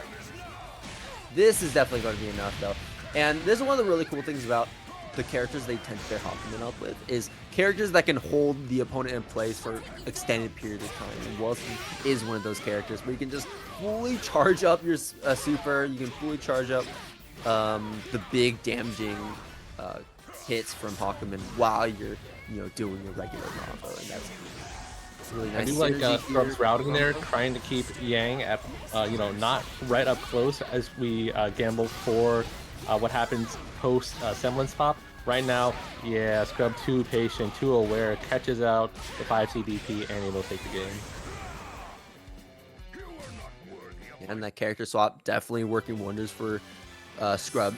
And I think a lot of it, too, is not even just the offensive game, which, mind you, it looked a lot stronger than when we had the Aegis, but also that defensive game as well, now that we have access to that parry being as quick as it is, and the fact that it counters so many options is going to probably make Ichideku restructure how they approach pressure here. And at least, like, you know, maybe play a little more patient, and that patience is exactly what I would say Scrub is looking for. Just looking for. I feel like in an ideal world, Ichideku changes their game plan to fit the current needs, but Ichideku definitely pedal to the metal. We're going right in there. Right, exactly. Round start, grab round start, let's go. Right now, Yosuke Scrubs, Waldstein, it's got a lot of health to live, so definitely a few more touches, but really Ichideku favored at the moment. Oh man, cracked their dome again, Hakumen getting punished, but fortunately out of the quarter. Another DP. Oh my god, Ichideku. Red Bull flowing through their veins. 4 bar on the table. One more touch away to maybe get rid of a character. What a Pico! What? Deku took what I said personally and is now just running away with the game right now. Burst comes out just to stop whatever momentum we try to build with the wall. Super, yes. Ruby, yes, we will, just in the nick of time to deny the burst. CAC. Not enough? You're insane. No. The The worst turn of fortunes. Almost a kill on Hakumen. Even had the metered extension, but unfortunately, one more chance. Now Scrub can play it low and slow with the Hakumen. Definitely very proficient with Hakumen in neutral, and Walt's going to get a lot of his HP back. The Hakumen just innately slows the pace of the game down so much here. So now Itadeku's going to have to play very careful when it comes to playing this approaching game against this character. While seeing extending that combo, burst comes out. Yeah, now we've hit a really big threshold, right? Because Waltzine now won't die to a straight DP. So Deku can't even like try to DP out of the gap sequences that Hakumen does. Are switching back to Waltzine. Both characters very low, but definitely Scrub is in the driver's seat right now. 4 bars through their name. Never mind, we're out of the driver's seat. We're back on the highway as Hakumen starts to mount a bit of a comeback. Gonna have to pop Resonance soon. Yep, gonna try to bait something out. Just baits out a hard tag and excellent punish to stop the JC. And we're going to take him all the way to the other side of the screen. Drops the combo, no! We tried to get the link, but we timed it just a tad bit, allowing Deku to fall out, and this is going to be the kill as Itadeki just takes that hand out for free. That's going to give Itadeki the lead over Scrub. Yeah, y'all are in the chat, right? There's a comment command on here. It's called !Podge after yours truly. Certainly several Podge moments happening so far in this game as, oh man, definitely taking victory from the jaws of defeat from the jaws of victory right there. Yeah, absolutely. That was a things were looking dire for Deku, but just a few unlucky drops from Scrub just gave them the win there with all the resources they were able to build up. Cactus, what is this 5P command? That's a new one. Who said this? When did this happen? All right, mine's not on the screen, but if y'all are in chat, you know what you know if you know. But right now, Waltzine putting the pressure on. You can see the Hakumen 5P doing a great job at kind of making the swipe pressure more real, and Scrub starting to get the momentum on their side.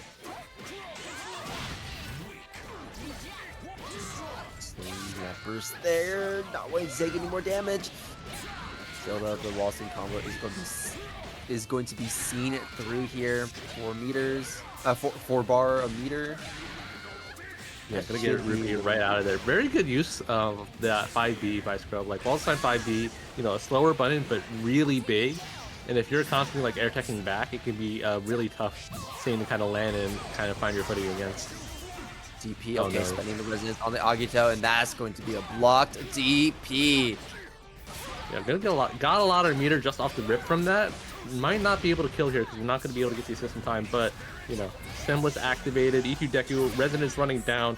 Only a few chances left, and you're gonna have to start making it happen right now. Keeps it safe with the resonance little shockwave after the JC. Oh no, Hakumen's coming to chop, and there we go. Taking that game. Perfect awareness from Scrub as well, recognizing that Hakumen super was going to land and just being able to ready up that Waltzine super to get that combo afterwards as well. Hakumen's 6P assist is like a really interesting one, right? Because you look at it, you're like, okay, he's charging up, he's going to make the shockwave go along the ground. But the biggest threat of that assist is that there's a big sword swing hitbox as it initially slams down, and that is what will catch a lot of people, and like, you know, as they're trying to avoid it, as they're trying to cross you up and get over it. So yeah, very good stuff by Scrub there as we're tied up 2-2 into the rubber match. Game number 5, the last game here, y'all. See, drawing first blood here against Deku, getting a chunk of life from Yang, dropping that partner gauge. Oh no, he's not able to get the full 6B hits, and now Deku, what would have been a great situation, turning to just an average one, able to get a hit on the Waldstein. Take it full to the corner. Yes, Scrub not willing to spend the burst right there. Not really much advantage to be gained, and use it to escape from that situation. Alright, good side switch by the side of Scrub. Now Deku responding in kind, does not want to be in the corner against the Hakumen wall sign pressure. Finds the anti-air, but doesn't follow up with the combo. Instead, follows up with the Yang 5P to lock down the Hey, Hakumen. someone's no! Your life Wait, is no! I'm surprised that we weren't able Ichideku, to you blow up the Hakumen coward! there. The super! Oh, no. Surprise, we chose not to blow up the Hakumen for that, and now the Yang has been blown up instead. Takes out the Ruby just as she enters, and that's going to be pushing Ruby into that critical health territory pretty soon here. Resonance pop, go turn throw, getting hit by the DP, jumps out, gets hit by the Yang side. Hakumen may be going down soon with this combo. I'm gonna be honest, I started looking away, starting to talk Deku, but right now he's starting to make that comeback happen. One more touch to get rid of this Hakumen. Will he get out of super? Oh my goodness, great response! And now down to just Waldstein Ruby, and Waldstein, I will not say, has an amazing matchup here. See if Deku can make it happen. 5C in, we get a DP. Oh, double JC! Okay, but we were able to block it out. We're staying alive. Going to be getting clipped by that normal from Deku, but we're still going to be chunking this one. Walston got a lot of health to work with. DP. Really serene smile there, baby. Deku hitting the full punish. And scaling absolutely is not on the side of Scrub this time. Deku not even having to spend the meter on the super to make sure that kills, as that is going to be giving Deku their way into winners finals. All right, I take it back, Deku. You're a coward, but you're a winning coward. Oh my god, what a scrap to get that game and move on to winners finals. A very, very good result from Deku so far. Yeah, absolutely. But still though, great performance from Scrub as well. The wall scene and the Hakumen especially was looking really good, but you know, swapping to Hakumen does have its own fair share of problems, and you can see how Deku restructured that game plan to accommodate for that by utilizing Ruby's often just to make sure that Wallstein and Hakumen were kept at bay when needed. It definitely played the Waldstein matchup in the end like extremely well, like using the jump cancels at the very late timings, keeping it really awkward for Waldstein anti-air. Definitely proving to pay out dividends and able to get them that game. The winners finals for Deku, I would certainly say, I mean, they're no stranger to making it far in bracket, but this is definitely, I would call an upset for them, kind of just in the context of today. Yeah, I would say so too, though Scrub, obviously not playing their main team, could potentially pop that out later on in the blue side of the bracket if we so choose to do so. But, I mean, like you said, even then, still an upset, at least partially, at least somewhat. And Scrub's been playing a lot of Hakumen Waldstein. I would say that they're really pushing the limits of that team right now, and I mean, I'm looking forward to seeing more of it as we have more of top 8 to get through. Yeah, we're going to be dropping down to the loser side of the bracket now, so hopefully y'all been enjoying the winners matches. We've been hanging up there for all of tonight, but now we're going to be checking in on the players that we saw drop down to losers earlier on in this tournament, and also players we haven't seen just yet. Anima coming back up on the stage there with the robot girlies, with Igus and the Labras, but it's going to be the first time we've seen Renix here. Renix actually beating out Bumachunga with a 3-2, so it was it was a pretty close games. It was a pretty close game. It was not a blowout by any means at all.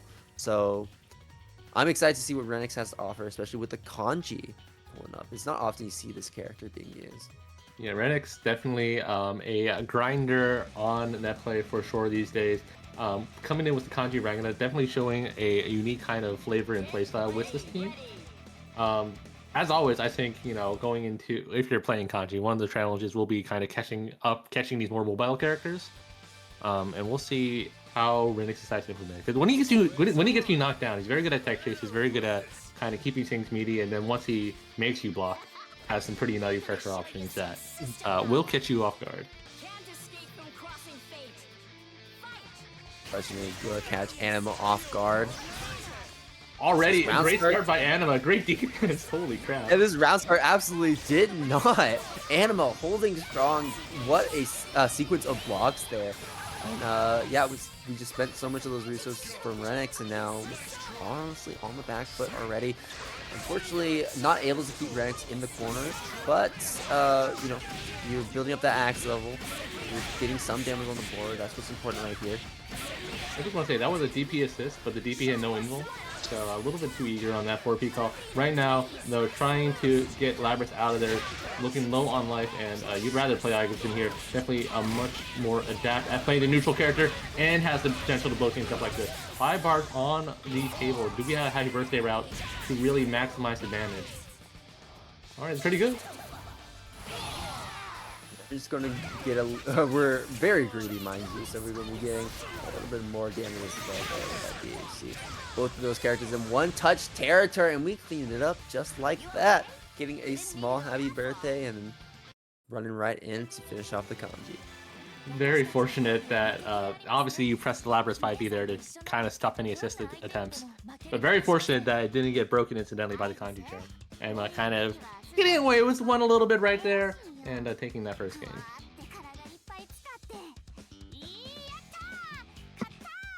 Taking a little bit of time to think here. Let's see what I'm trying to think of, like, what ranks can do here to properly adapt. We didn't really have a lot of information to go off, to be honest, though. I think there are a few like unfortunate assist calls that got stuffed. Like usually Renix is very good at kind of getting the rank of 5P to trade favorably, or you know, make you block it because it's so active and relatively large out of hitbox. But Anma doing a very good job kind of evading and punishing Ragna anytime he was called like that.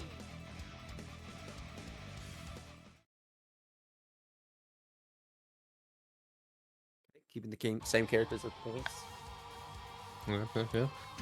See if we get a little bit more of a reserve round start. You know, the very unconventional aggressive stuff got defended pretty well by Anima. So if you're, I mean, you know, you gotta go all in on that first round start. It gets blocked. You're like, okay, well now what? I gotta figure out something new.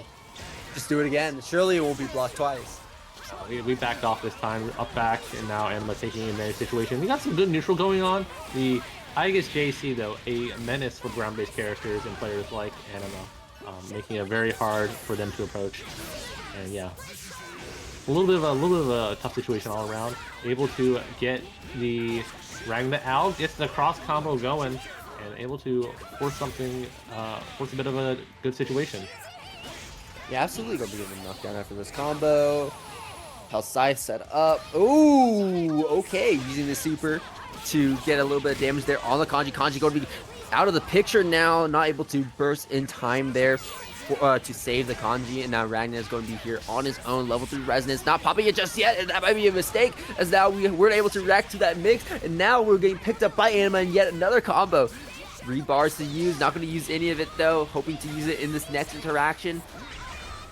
Oh no, the janky hits on 5P. Anima really good at using that move, but not working out right there. Ooh, okay, scissors. The block. I guess 4P coming through. Anti-airs Ragnex, and Anima instantly able to capitalize on it with the lap. Not having the unfortunate drops on the 5BB combo this time. Anima with a pretty hefty lead, and Renix, I mean, looking a little bit rough right now, I will say. Yeah, I think that's probably the best way to put it right now. Unfortunately, Renix not able to really do too much, it feels like. Definitely looked a lot better in that second game, but, you know, Kanji getting taken out that early, it really does hamper that game plan that Renix was trying to establish from the get-go. Yeah, you do feel like maybe Renix is playing... I don't know, like, Kanji is not a character with great range, so seeing him having to back off and get bullied by things like Labrys 5B, you know, moves that you usually don't think of as like great neutral controlling moves, is a bit surprising, and definitely part of why the tables are so leaning toward Anima right now. I do wonder how you change it up. Maybe you get more Ragna point plus 6P going on if you happen to find yourself facing down a Labrys. But yeah, gotta make some adjustments. Yeah, I think seeing the Ragna more might be beneficial to Renix here. Kanji isn't quite working the way I think we want it to, and it's not a good character to pair well into the matchup that is Labras or Aegis. But hey, when you find those good pause shots here, like we're seeing, bullying that Aegis, it really does work out here for Kanji. Yeah, already like a much better start, but just like that, a great start turning into a bad one. Getting a good knockdown, good up back, and starting to maybe make an escape, but getting locked down still. Great, just funky DP conversion. And now Anima has to deal with Ragna Uki. Oh no, not be dropped! Okay, that's going to be a good grip of damage there. Pulling the Ragna back in. Tries to go for a throw! That's not going to work. That's going to be a massive amount of damage as we dump all of our resources, take out the Ragna. And we are talking about earlier that, Ragna is probably the character we want to see a little more often into this matchup because Kanji isn't paired well into Labras or Aegis in the tools they have available to them. And now with Kanji as his final character, I don't know if Renix can really do a lot. We're in resonance, but we're not finding the hits that we're looking for. We're not finishing the combos with the hits we find. And Anima is going to make sure that this combo is going to be enough to kill, but maybe not. I spoke a little bit too soon there. Straight potato is all she wrote, and Anima going to take the game off of that. Yeesh.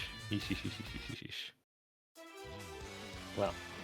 Yeah, a little bit of a rough showing, but ultimately Anima with a great just set of use of tools there, and be moving forward into farther in losers quarterfinals. Yeah, and it's cool to finally see Anima really show off what they can do too. We got to see glimpses of it in the first set we watched with Anima with Anima versus Yukari Meta. But I think really now, it really hammered home like Anima's knowledge and character speciality when it comes to rocking this duo. Yeah, I think Anima, like there was one instance, right? He got a just single hit into the not the axe super, the rush super with Labras, and like if that was at Bread Axe, right, it would have been like easily 10,000 damage. But just being able to capture things like that with such acuity, definitely showing some good proficiency with the characters, with the team. And we'll be seeing more of them as they have another game to play. But for now, we're beginning into the next match, which is Mystery Racer and a Amethyst Gray. Two players who we haven't seen yet today, but definitely are going to be putting on a good show for you up soon. Going to be the last set before we get into top 6 here. We're just calling off the remaining players of top 8 and getting closer and closer to that top cut. Amethyst Gray going to be another Hilda player along with the Platinum. I think that's really what makes Amethyst Gray so unique is that we choose to rock the Platinum with the Hilda. But Yukiko, my dude was a Yukiko player. She's too high tier now. We got to go down. We can't be playing 2 high tier characters. There's no way I hear Yukiko and high tier in the same sentence. Bro, we got King of Ninjas out here getting second in like every other thing they get out. Yukiko's not low tier. Certainly better than Platinum. I'm not high tier either. Like I wouldn't go that far to call her high tier, but anyway. Okay, high is relatively a lot of good characters. I think Yukiko is better than Platinum. Like if we're talking relatively like this, I think I will confidently say that. Yeah, that's not a hot take, but yeah, you're gonna Platinum Army Amethyst. All right, buddy. All right. Well, we got Celica on the other side of the screen too, so we're seeing some unique stuff. We're seeing some for fun, maybe less for glory today, as we got these 2 players cashing in and settling up here in the loser side of top 8. Celica Naoto and Hilda Platinum for your consideration. Celica's a cool character. Naoto I really like being able to set up traps on the screen, but I don't think it's really going to be doing too much when it comes to playing against Hilda Platinum. Naoto can establish a pretty decent zoning game plan, more so like a trap-based zoning game plan rather than anything. But Hilda doesn't have to play within those ranges for it to be effective. Start of the show might be Naoto 6P, already looking to be pretty good right now. DP stopping the Hilda aggression. Laser coming in too, and now Mr. Racer has the time, has the ability to play. Great use of the counter to kind of navigate through the Platinum 4P. But unfortunately, another button was coming your way, and now Amethyst with the Godoki situation. And Platinum, well, I was about to blaze Platinum's mix-up potential, but not when you do nothing like that. Right. Okay, but now we have the Celica locking in the corner, so maybe we can get some mix-up started, but not if Celica can just run away just like that. Burst comes out from Amethyst Gray. We're just gonna hold this one. Block the overhead. Dive kick in. Another dive kick for your consideration. Good to get a full conversion off this. I don't know if you want to put yourself out of the corner. Fixes it anyways. Thank you, Naoto. So, okay, I'm unfortunate. right there. Holding it all the way down. Great assist call on the side of Amethyst, using the 4P to kind of safely navigate through the gun super. Gun super once again gets a small pick on the Platinum. Not gonna be a whole lot though. Sets a laser ball on the side of Celica. 5B launches them in the wrong direction entirely. And now Amethyst Gray is going to be able to get a punish off of that. Push us into the corner. Here's the mix-up potential maybe that we're going to be seeing here from Platinum. But you know what? Hilda assist is just going to do the job on her own. Yeah, I mean, I will say she has good mixing potential, not great conversion ability, and you know, you see it kind of not paying off right there. Now having to kind of get out of there. Really kind of scrapping here without doing too much damage on either side. Definitely a lot of stray hits as we reach Rampage time. Yeah, a lot of small packet damage that's starting to add up over time, and now both these players in critical life.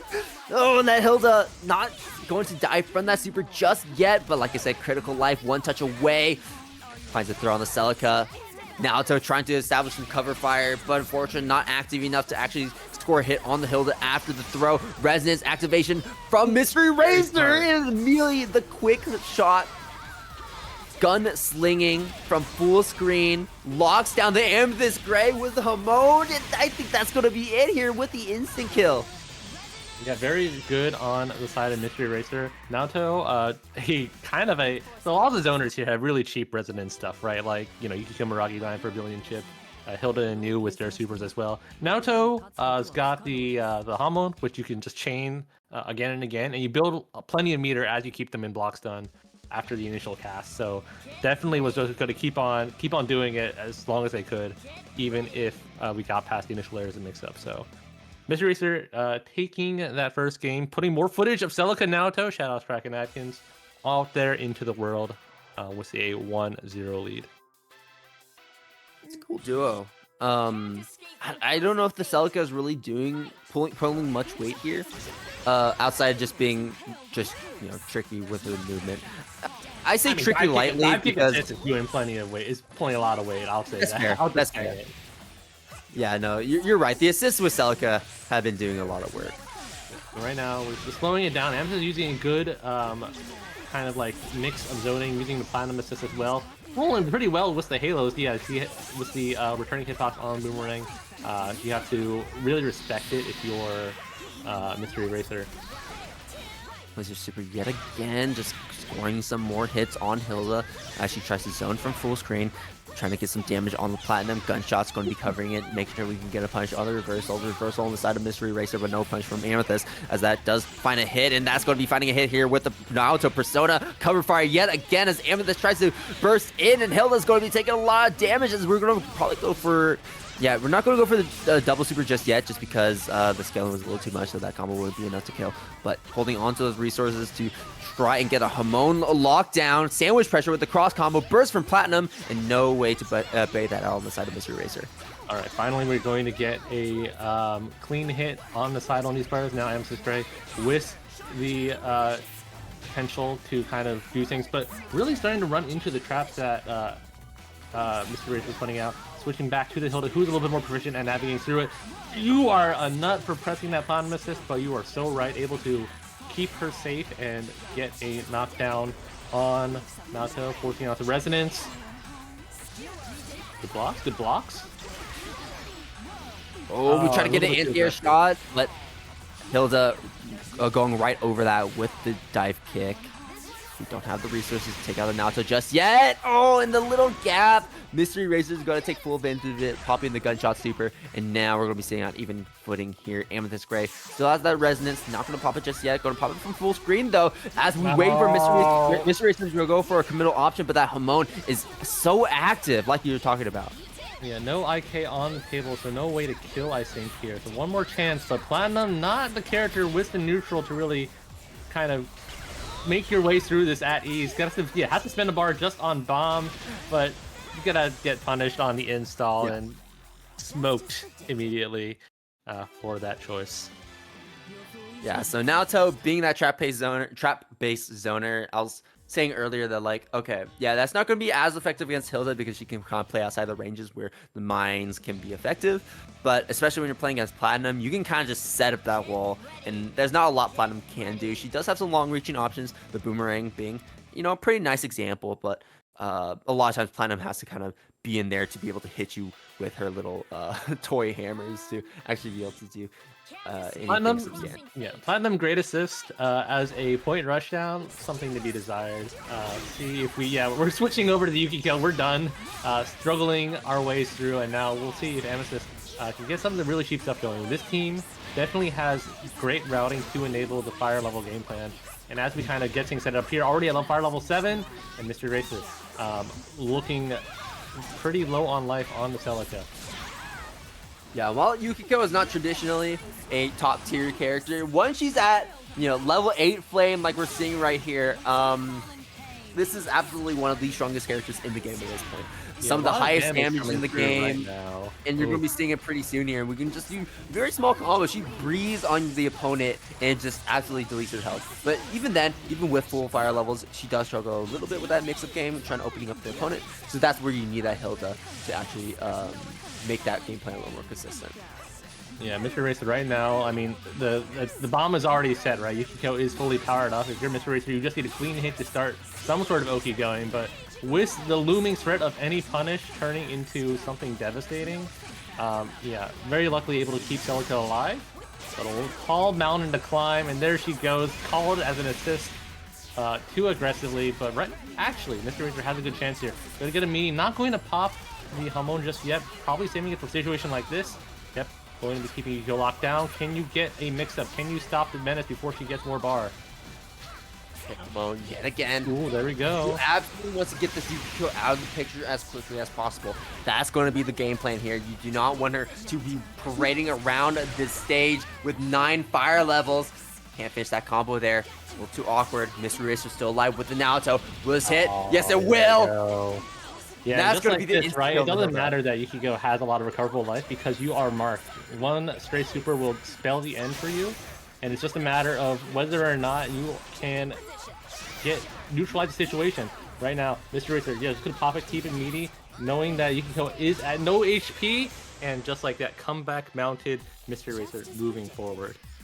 I love the commitment from Mr. Racer too, expecting there to be a pushback from Amethyst Gray, and then instantly capitalizing off of it by running up by continuing to run up with that throw. Perfectly played for Mr. Racer. Yeah, extremely good play there at the end. Definitely. Once you saw just the initial knockdown on Hilda, you're like, okay, wait, like the pathway to victory is clear. Like there's a good way to win. Like Naruto definitely has ways of circumventing just like how much life you have to get through, and come into play going forward in your losers bracket. Absolutely. Now we're going to be cutting off into our top 6 now. Mystery Racer pretty confidently winning over Amethyst Gray there to make it into losers quarterfinals. We'll be playing against Merely T. And then on the other side we got Scrub and Anima, who we will be watching next. It looks like Scrub is keen on potentially playing the Hakumen again. Looks like that is going to be the selection instead of whatever nonsense we were cooking up before. I mean, am I not? I guess wall. Okay, yeah, I guess wall is nonsense. You can't hit 5P swipe. I got you. No, I stand by that. It's nonsense. We out there. Yeah. And I guess Mirror would be very funny if if Scrub Very just fast, go for it. I think whoever gets the first hit is running away with it, but Yeah. not to be here, getting wall Hakumen as we go into the game. Scrub definitely really grinding the team, really showing a lot of good stuff here. And I think with the hefty amount of persona normals to break, this could be bad for Anima if you get tapped wrong. That is mostly true. The jump overs? You try to resend to the 5C, but Anima's not going to get opened up by that too easily. Yeah, great navigation so far by Anima, able to sneak in a hit right there as well. Yeah, again, really good at using the 5B as a meaty option and keeping things locked down, forcing to burst out of Scrub, but you bursted, I guess, whoopsie daisy, 10,000 damage for your troubles. Doesn't spend all the bar there, knows that if you have all the super, you can kind of deny everything. Oh, the challenge is off the winch. 5A, 214B, Oh, no. 214A, base out of the DP. Not going to be the most damage there. Scrub looking to hold on to those resources. Anima certainly not going to be as stingy though. Yeah, very optimal there, not opting not to spend the bar, knew that the rocket punch would be enough. And now, wall sign into the shell. I don't know if he's got it in him. Just a matter of time. I don't. Okay, but we got it. Super. Yeah, we got it. This is the DHC going to be extending, or the enhanced super going to be extending for plenty of time for Labras to exit and ultimately take that kill.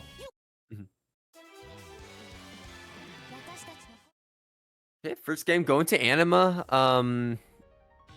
Honestly, not to be expected, I think. But Certainly, I didn't expect Scrub to get to go down that quickly. Right. So Anima was a very just kind of clean navigation of Hakumen. Like Waldstein got a few hits in, but ultimately didn't lead to much. And Anima doing a very good job at kind of navigating the post burst situation. So also sometimes you get your burst baited once against Lagus, and that's a lot of damage.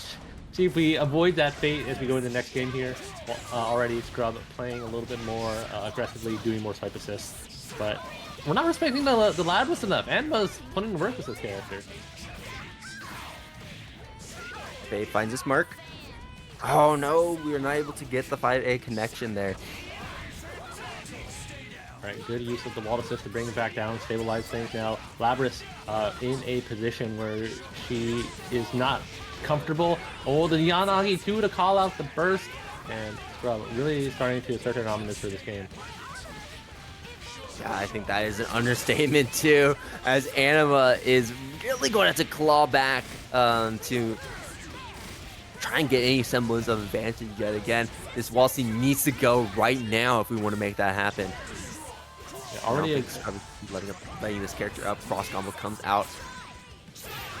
Good start. A good punish on the attempt at crashing into Igus.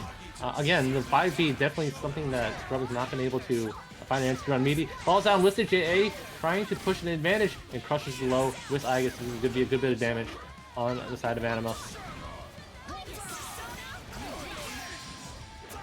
Push block, gets that wall scene out of the picture for just a little bit, bombs away, over at connection, into the super immediately from Scrub, not wanting to play around, but that is still not enough to take down Anima's Labras. Scrub misjudging it, and honestly, I don't blame him. 6P, is that going to hit them both? No, it won't! There's no info after it hits, and just like that. Oh, smoke, baby. Oh my god.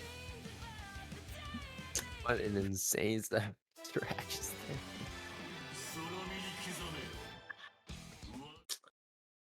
Man, that's like the inverse of privilege. That's like the bad luck Ryan moment there for sure. Holy crap. Oh, man. That's gotta feel bad. That's gotta be tilted. That's if I'm playing, I'm tilted. I'm like, come on, man. I wouldn't blame you, man. I think you deserve to be tilted after that. This Labras champion is This Labras sucks, man. she's not good. Okay. She's so cool. No. She's so cool, though. The cookie crumbles as we get in next game, man. All right, Anima, got a bit to come back from after that one. Going back to the Labras though, gonna have to deal with the swipe pressure as Scrub forces their way in. Great escape, good use of the potato 2 to neutralize the wall side assist. Can we convert? Scrub almost with the extremely good projectile cut on the Labras 5B has found something of an answer to the neutral that Anima presenting. It's the first time we actually started cutting some of those projectiles as well. And we're definitely not ready for that. Red? In. Definitely make wall sign, second guess how they're going to go. The potato is covering up the air, and now Anima. Going up against Hakuin. Both these players kind of playing a measure neutral. Another great cut by Scrub. And that was a good cut too, because if we tried to get some corner carry, that wouldn't end up working out, because that would actually just straight up interrupt Anima in the process. Pretty good back throw on the side of Anima. Knew that they were going to have to wheel immediately to put Scrub back into the corner, and this stage positioning definitely looking to be key as to their path to victory. Another 5-2 for your trouble. Spending that cash, get him out of there. Absolutely. Three bars, almost at 4. Now's at 4. This is Hawkman. This is gonna be the Hawkman zone for a little bit here. Yeah, already getting a good burst bait. Unfortunately, not able to convert. Very lucky on the side of Anmo. I guess was airborne during that DP, so Scrub not able to get the expected combo. Don't go in. Don't go in. Just stay away from this beast. Oh no! Oh no! They cannot allow this Hawkman to find a hit. Your Aegis is courting death. Oh my god. Oh my god. We are getting too close. That's gonna be the difference maker. That was the difference maker. They try to zone out the Hawkman yet again, but every single time now it feels like we have been just consistently cutting these shots. You don't go in against Hakumen. You got a character with a hover dash like Labyrinth, like Aegis. You don't go in. You don't call assist. You don't do anything. You let him kill you slowly, versus having to inadvertently sacrifice a character like that.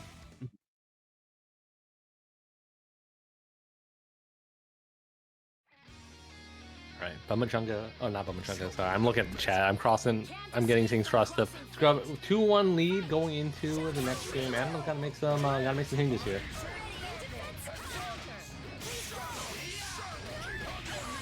Ooh. Changes you want to be seeing. Very fortunate not getting dripped up by the wall sign. That's a super round. Not much damage with only green axe, but you'll take not being in a bad situation easily. So, oh no, another sandwich coming out here. Which side gets hit? Yo, what is this? Side. An assist. Interrupts Anima. I felt it. I felt the ambition for the conversion. Unfortunately, those ambitions being put to rest right now. Scrub all the bar in the world to get this kill, and you should spend it. You don't want Aegis on here. You'd rather deal with solo Labras. Absolutely, DHC. Anima's Aegis is gone, and with that, it kind of feels like Anima's gone, especially after that throw. Immediately after finishing off the Labras. Scrub moving on, staying alive on this side of losers, as now losers will finally converge. That's gonna be the 3-1 for Scrub, converging, and now Scrub is going to be playing against Mystery Racer 21 coming up next, if I'm bringing the bracket right and merely had UQ. Nice. Yeah, good stuff on the side of Scrub, and wow, a DQ by Merrily T, as we are going to get dang man, rocking it like it's, I'm gonna say 2019 Mystery Racer Scrub, but fighting it out. I'm feeling old, man. That's a throwback match if anything. That's when I started playing BBTAG. Dang, brother, you're hitting us to like. It was whenever 2.0 dropped, is when I started playing the game. Certainly a retro match for sure. Reviving that was actually old rivalries here. A little bit of lore about me is that was actually the first fighting game I tried to properly play and learn. And then I went down a little bit of a rabbit hole where it was like, it started off with like BBTAG Then it was Under Night when that dropped on Switch. Uniclear when that dropped in, I think it was like February 2019 or something like that. I forget exactly when that thing dropped. You should tell all the Under Night players that your first Under Night game was Uniclear, and that Eunice doesn't exist to you, and then you can really Yeah, no, I've never you can played really make Eunice. some hairs gray. I've only watched Eunice. I've never played Eunice. And then after that, it was like, funnily enough, it was Melty Blood, then Guilty Gear.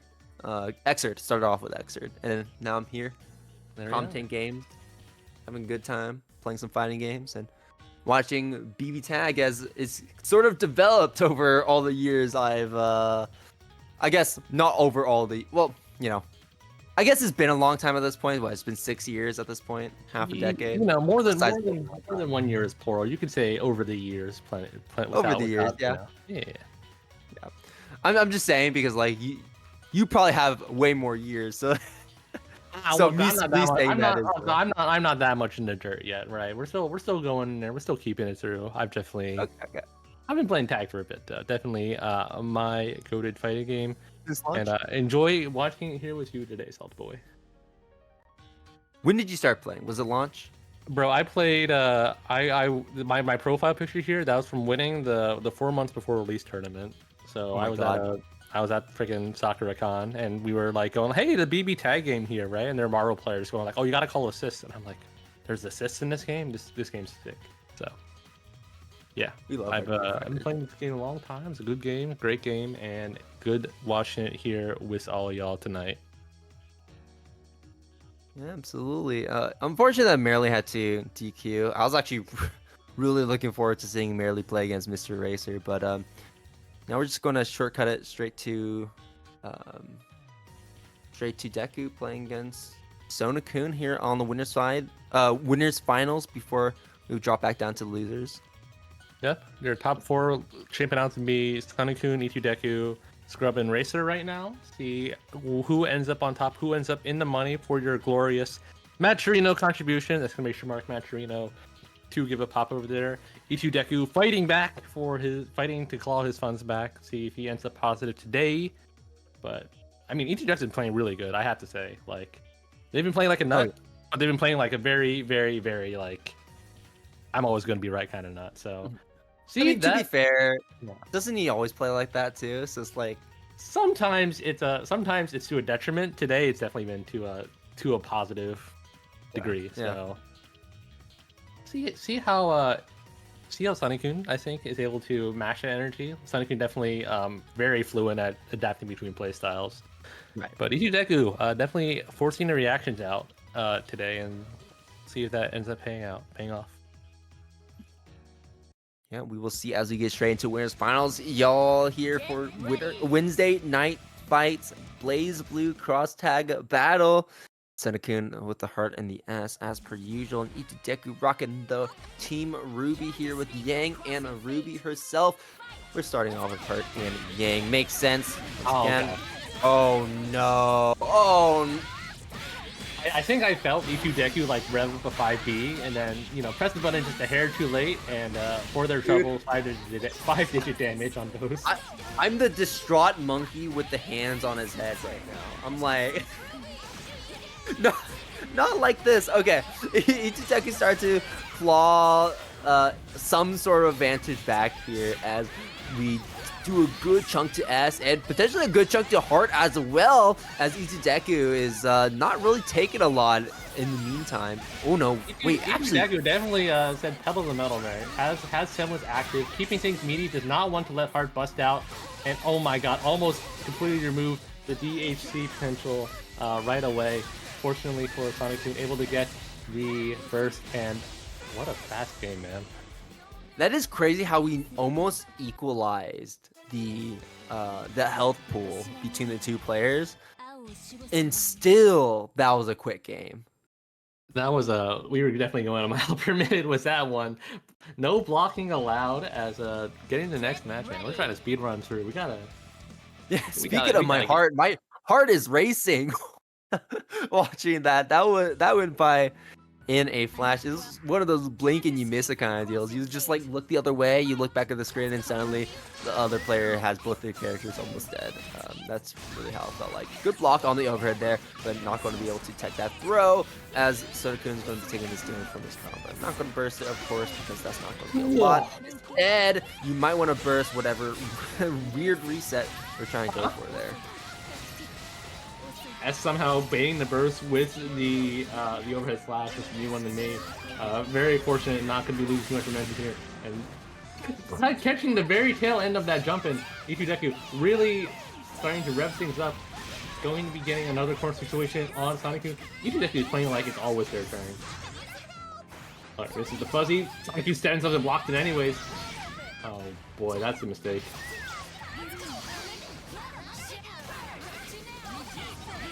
Okay, block this one out. Great push block, and there's the punish as well. Deku a little bit aimless, I think, on that frame trap. What the 5B, you nutter! Oh my god. Get armors through the Heart 5C, and Sonic-Kun now it's stuck with just S. Going to be able to get a switch in time, but unfortunately not going to be able to punish. That is an insane sequence there. We used the super, and that super pushed us for just enough to where that 5B whiff from Yang, and then we instantly go for the DP right afterwards, and it landed is the crazy part. Deku, you can see the super flash. You have 2 bars. The second time today. All right, you got the game. You got the game.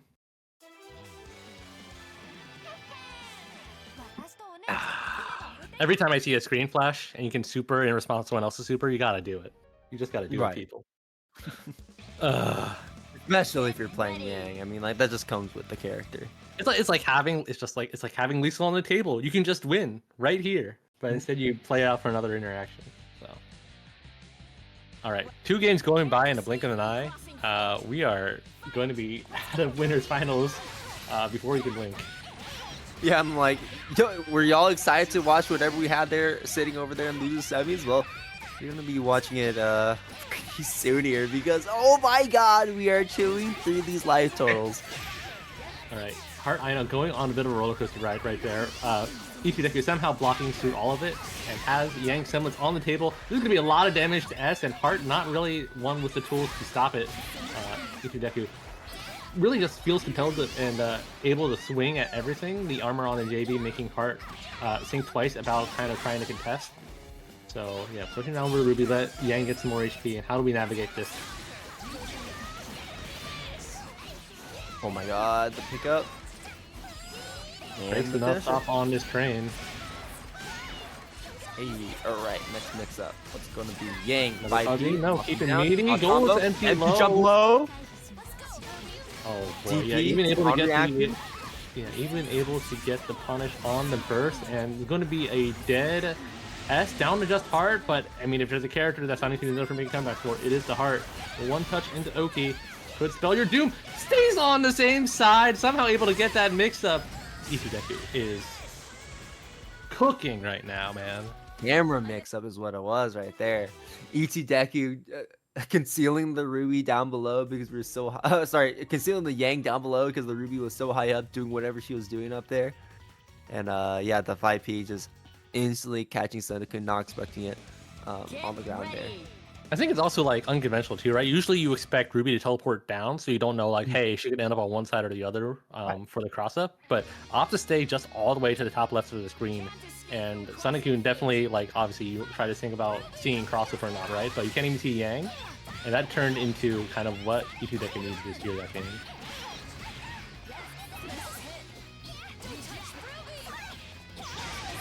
Push block, but just gonna go home and dash right back in. Eats the DP to the face. Here's the tech coming out. Or is out of the corner, cross combo. So smart using the rush to avoid the S4P on the other end. It had armor too, so even if the projectile came out, she would have been able to blow through. Deku really starting to push the pace right now.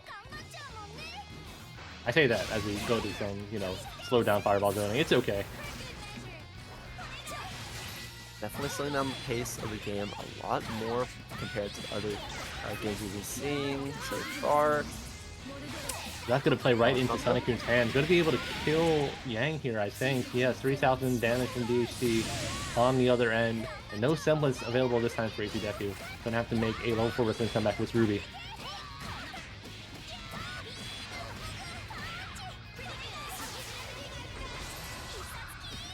There's going to be resonance. The best timing. It's okay though. DP. That's going to be the end of part there. I really like EP Deku's like idea there, just like kind of, you know, pacing things around as much as possible, like try to go for multiple resets there. You nutter! Okay. So the idea there was we were aware of the astral. So we ran up attempting to bait out an astral attempt, like kind of like a reaction check, right? You run up, seeing what they're going to do, and then you pop the resonance to provide you a little bit of intangibility to avoid it. And after that, it's like, okay, well, we're not pressing anything, so maybe the astral's not going to come out. So, you know, DP on block, sure, right? Block get smoked. Sonic, the devil possesses controller. I don't. Why would you DP there? Because like we were so good up to that point. You like your decision making, that was good. But then the DP, and I'm like, okay, well, if your idea was to ban on Astral, that's definitely not one of the ways to do it. Brother, I'm on deal or no deal, right? Sonic-kun's got like this briefcase, you know, it's like either worth a penny or it's worth $1 million. The guy's like, yo, I'll give you 700,000. He's just like, yo, I'll take it. Gets slammed with a penny, smoked down in the losers bracket. E2 Deku gonna be coming out profitable today, possibly. Sitting pretty in grand finals, guaranteed at least second place. Podge, I just want to say, you can't call him a coward anymore tonight. I can't call him a coward, dude. I called him a coward, and then after that, he's proven me wrong twice. My dude is no longer a cow. He's full bovine right now. In freaking insane way to finish winners finals. Your reward for making it forward now in losers bracket is to fight Sonic-kun, the winner of the previous Wednesday night fight, and we are going to be getting into Mystery Racer and Yofei Scrub for that privilege. Wow. Yeah, man. I can't get over the fact that it ended just like that. You could definitely earn that. Unreal. I could feel like E2 Deku was going to wake up Resonance, right? Or wake up Astral, right? I just didn't expect Sonic-kun to freaking run up DP, man. That was... Well. Ruby the Rose. Certainly a very potent Astral user because of that move. And Ruby back in Grand Finals, but we are going to be going into lose bracket 2 and round out the rest of your winners today. So, Scrub Mystery Racer throwback game is going to be going live soon. All right, and we're already starting to ready up. Scrub versus Mystery Racer. Mystery Racer is certainly no mystery at this point with how well they've been playing so far in this bracket, showing what they can do with Celica, showing what they can do with Naoto. Naoto has so far, I would say, so far has been the MVP of the previous sets we've seen. But Celica pulling some overweight. I think Naoto especially going to be good in this matchup with how Wallstein and Hakuno are going to be. Yeah, Naoto a very good character in this sort of situation. Celica, I would say, also not too bad. Yeah. Has that, like, you know, rank to 5-8 to kind of joust against Waldstein. But not when she's out there as an assist. Right now, Naoto getting chopped up a bit. Scrub with the extended combos and forcing out some sort of reaction from Mr. Racer. Going to be able to DP out the long projectile from the DP, stuffing the assist as well. And this is, I think, the winning matchup for Mr. Racer for sure. Yeah, and that was a really cool push block there, just to push Hawkman into the mine. Though a really weird interaction, a very important interaction you're going to be seeing a lot in this set, potentially, is the fact that Hawkman can actually cut through the air mines really easily at that. So you're probably going to see a lot of situations where Mr. Racer is going to be a lot more averse to actually setting those, because Aquaman set that up, set up a wall, and then suddenly it's his mind now, and now you can't walk into it. And especially when you have your back up against the wall, it's going to be a lot more difficult trying to escape that situation. Though Celica is well equipped with it, well, with having that dive kick to try and find some way to get out. Unfortunately, we're not going to be seeing a lot of that here in game number 1, as Scrub really easily cleaned up Naoto and then Celica soon after. Yeah, Celica really well equipped to getting smoked right there. Scrub dispatching her with the swiftness, and I mean, if I'm Racer and I got another team, you know, maybe you think about the other team, because Celica definitely not really putting much weight in that one. No, Celica is just generally not good into these two characters. Like, she does have some nice tools. The laser is quite good. Her projectile is pretty good. Her dive kick is always going to be relevant no matter what matchup. But, you know, the ranges she wants to play at, it's the perfect ranges that Hakumen and Waldstein like to play at. And unfortunately for Celica, she doesn't quite have the buttons that those characters have. No, the way that Celica likes to dive kick, right? You're free to dive kick when you don't have a hitbox on top of you. But the way that Scrub structures their pressure, things like Wall Swiper is always going to be a presence threat. So Mr. Racer changing up a bit, going to be playing Naoto point. Probably doesn't want to be put behind the wheel at round start as often. See if this proves to be a winning adjustment. Yeah, and having that Celica in the back is still pretty decent. I mean, you have access to Celica 6P as just an on-demand laser, and you also have access to Celica 4P if you want to get a little bit of healing done as well. I'm going to say the most important thing is you have access to bursting out right away. Mr. Racer using that burst with the swiftness to try to get Naoto a less losing situation. Unfortunately, getting tapped by the super, and it's looking pretty losing right now. Look at that. Yeah, we're going to be losing that Naoto right here. Yeah, I know Scrub was not looking to spend that super there to get the kill, but you gotta do what you gotta do to clean up that final pixel. Now that Naoto's out of the picture, you just need to focus on the Celica, and I don't know what we can do here, but it's not gonna be pretty. No, I think we gotta go next here. I'm gonna be real. I don't see a winning path forward here. And certainly there is. Thanks, just concede and then move on to the next game. My dude got hit with the road close sign as there was no path to victory.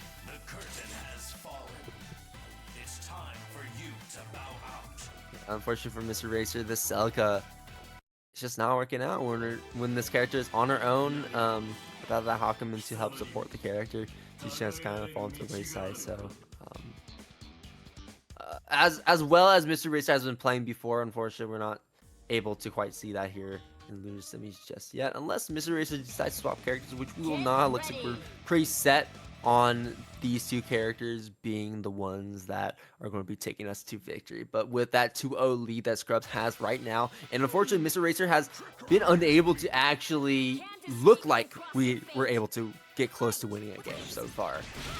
Yeah, and I mean, this is a good start though, getting the round for Celica 5A, definitely able to catch Scrub, but Scrub catching Mr. Racer slacking, gets some with the throw bait, and now how are we going to get things going, gets a good sandwich situation going. Good block on the side of Scrub, but not for too long. Not able to get the meaty in that situation. Now Scrub, with the bar available, this character is probably going to be dead though. Can't burst on the side of Mr. Racer. Yeah, full charge, super. Oh. Yeah, just enough here. Use the 2 extra to get the wall assist to come through. And now Celica's out. Well, at least it's Celica instead of Naoto. Yeah, you'd rather play Anchor Naoto here, but a lot of calm down the climb, especially if they're just going to keep on yelling you like this.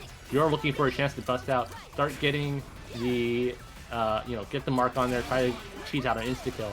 But Scrub doing a very good job, not calling assists, willing to block it out, willing to wait for Mystery Racer. Maybe we're not waiting too long here. Yeah, unfortunately though, it doesn't have the mark, so it, like, had to use the Hamon for assist extension, and just like that, if you're able to tag out, yeah, make them get through all this wall side house. This is not looking good. This is not pretty at all. Scrub Ooh. trying almost yeah. about to take out an Alto. Had to swap out of the Hawkman. An active swap at that to make sure that the character stayed alive. And now Scrub has to slowly approach as these mines fill up the screen. Yeah, but if you're Scrub, you can play as patiently as you need to. There is no marks on your side. Mystery Racer has to land like 4 solid hits to kill you. And we'll not be finding those hits today, as now Scrub moves on to your losers finals. And that was a perfect set of timing from Scrub as well. Recognizing, like, Mr. Racer getting a little too antsy there with the gunshot stance and immediately letting it rip. And then, yeah, I mean, the fact that Scrub just waited just a little bit of time, like, just enough of a gap to where Mr. Racer felt like pressing and then instantly punishing afterwards. Yeah, not getting a mark on there definitely, I think, was part of the reason why Scrub was so comfortable. Like, if Hakumen is marked, right, it doesn't really matter if, you know, Hakumen's recovering life in the back. Like, Racer has the initiative, he can kill Hakumen at any time.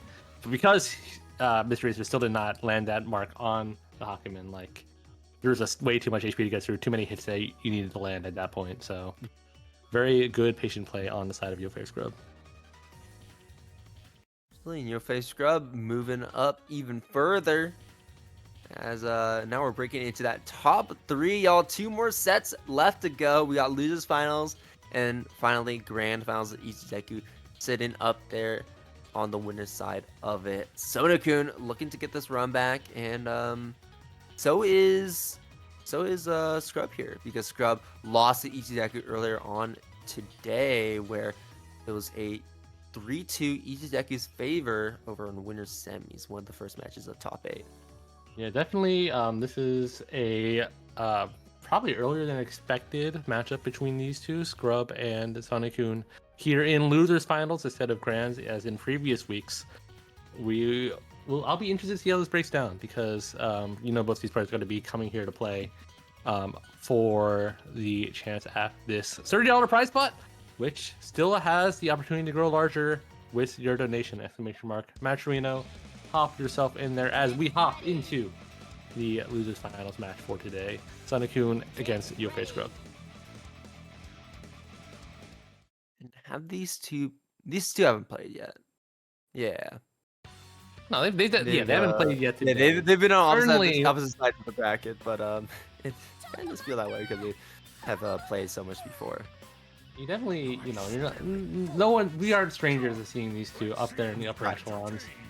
But Waldstein Hakumen into the Heart S. Last time this came down, it was a little bit rough for Scrub. See if it ends up being similar here.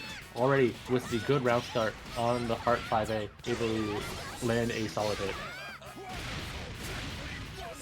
But that's from Scrub. That's going to be tossing Heart into the corner, exactly where we want Heart. But the DP is going to actually get a happy birthday there to take out both the Walton and the Hawkman for just a little bit. Nice small S combo coming through, establishing our corner control.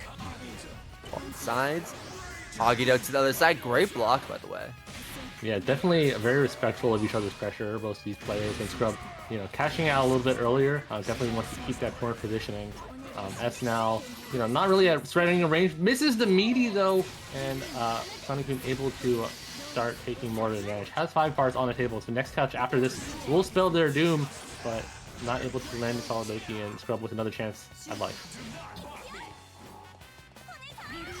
Hitting that S projectile, it's gonna make something a little more averse to constantly wildly tossing them out. Pick up on the Hakumen. Sonokun moment coming through, able to meaty. I think Scrub was trying to pop out with some sort of EX counter, and just like that, also with the burst bait to potentially catch a defensive option on Scrub. Down to just solo Waldstein. Sneaks in with another throw. Sonokun doing a very good job kind of sneaking in these throws behind the slower buttons that Waldstein and Hakumen are forced to present. 4 bars on the table. It's going to be 1 super, 2 super, I think, easily for the kill on Waldstein here. And first game goes to Sonokun. Chop in the winner's side. It's Ichideku sitting pretty in grand finals right now. He was playing crazy today, man. Certainly. Yeah, and I thought Sonokun was like unstoppable. Yeah. took it 3-1 over Sonic-kun today. So, for your information, Chop, if you want to see more of what's going on and how everything else broke down, exclamation mark bracket, check if your parlays hit today. And you know, if we're going to take a parlay on Sonic-kun and Scrub, I'm expecting a game 5, but we'll see if we have things to say about that. Still sticking with the Walt Hakumen, but I mean, will we go with this all the way through? It's been looking a little bit rough as of late. Yeah, it has, but hey, you know what? We've been this team has been still doing some work for us, and at the very least, Walston has been at the core of it, and that's the character Scrub has been playing this entire night. Hakumen trying to pull through, but good dodge from Hart. Oh yeah, good smart use, faking out, kind of like, you know, Hakumen's love to go for the Zanbatsu there. Just faking out whistle low, able to find the hit, and now another Oki situation has built back a lot of the partner gauge too. So burst will be on the table for Scrub in case they do get hit like this. Instant overhead, going to be forcing the burst right there out of Scrub. Sonic-kun back on defense. Parry attempt there on the projectile. Parry once again as we try to establish pressure with Hart. That's 5A. Projectile going to connect there as Hart gets that starter. Scrub very good at kind of using their unique push block post assist things. Oh, but yeah, Scrub you got to spend the bar. You got to get this character out of there. The problem character for sure. Down to solo S on the side of Sonic-kun.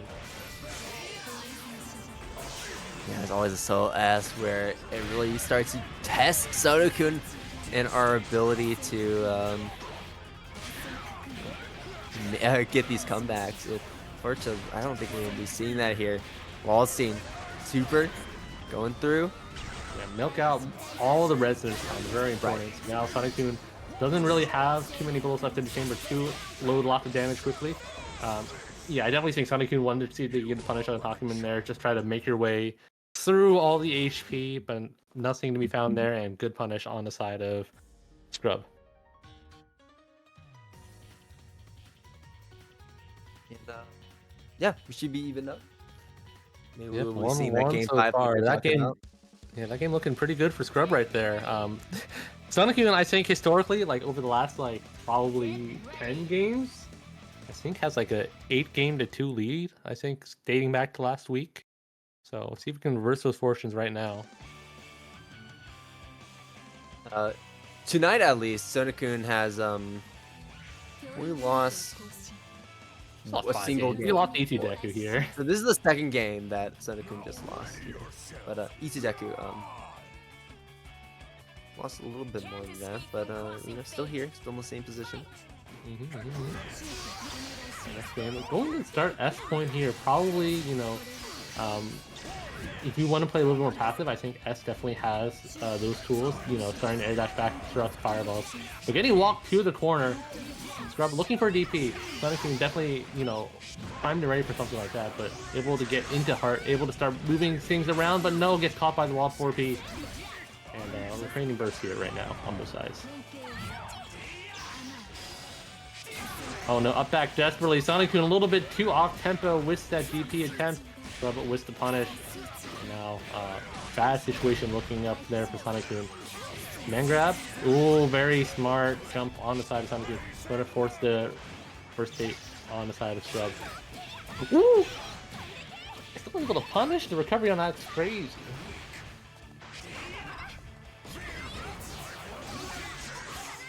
Cross combo. Okay, push block, but the Hakumen's still gonna lock him down.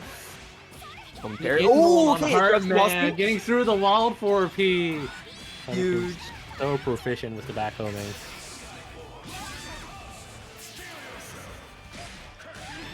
Alright, another positive result after the counter. Sonic-kun's Heart now living on life support.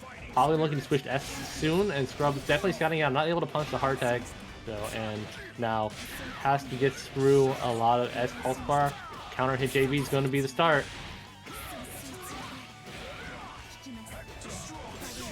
Tech Chase, try to get a reset, not able to find the command grab there, not super confident in it. Now, Sonic-kun chance to up back, chance to get something started, but no bar to really cash out on any hit.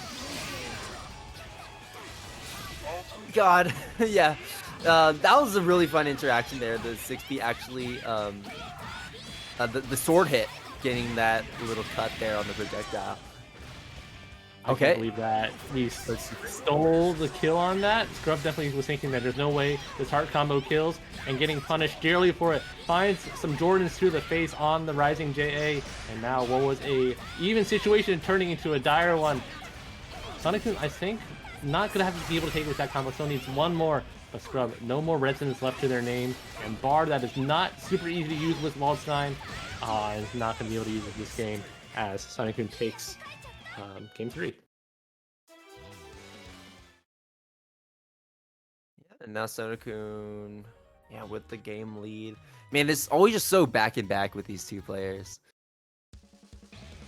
Yeah, definitely. I mean, it was a very good looking game for Scrub, but a little bit of a miscalculation on whether that super would be able to kill. And Hawkman going down changed a lot of the calculus on the risk reward. I know obviously you don't want to burst in Waldstein and watch him make a bunch of damage if you put at death's door there, right? But losing Hawkman just like that kind of ruined whatever gameplay you normally like to run in that situation.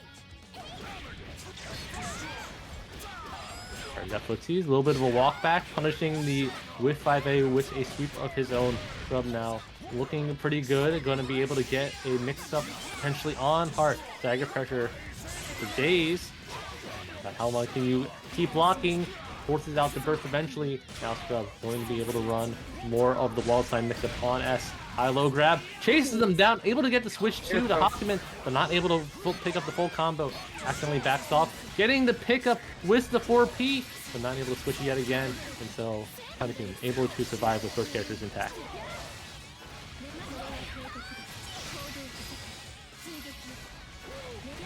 Good instant overhead on the side of S. Another instant overhead. Scrub bleeding, looking like they're going to be on death's door. Has to switch to the Hawkman. But Hawkman has to go up against both of these characters. All resources control neutral on the side of Sonokun. Scrub doing a great job getting a happy birthday there too, and going to be able to drop the combo. Drop the combo. This might be the big comeback here for Sonokun. We stop both of our characters as we gain that health. Oh, we made it out the parry. Oh my god. Okay, punishes the whiff with the 5C, gets unburstable damage. Scrub. There again. We've gone from a very measured game to a very scrambly one. Scrub having to push the offense, able to stop the push block with the thrust, and now, oh my goodness, it's so tense. Left Hawkman out there to die, baited daring Sonokun to swing. Sonokun staying patient though, and now all the opportunity in the world catches the JB with the air-to-air. Now looking good on either side. Another super, able to catch something on the side of Waldstein. Hawkman, one more chance at life. One more chance to make it count. And we will! 5B at the tip! And very luckily able to get enough bar at the end there. Tying up 2-2. We're going to game 5. If you hit a game 5 parlay for Lulu's finals between Sonokun and Scrub, you are getting paid out right now. We are going down to the wire here. Dude, how much money are you making, dude? I didn't put any money on parlay.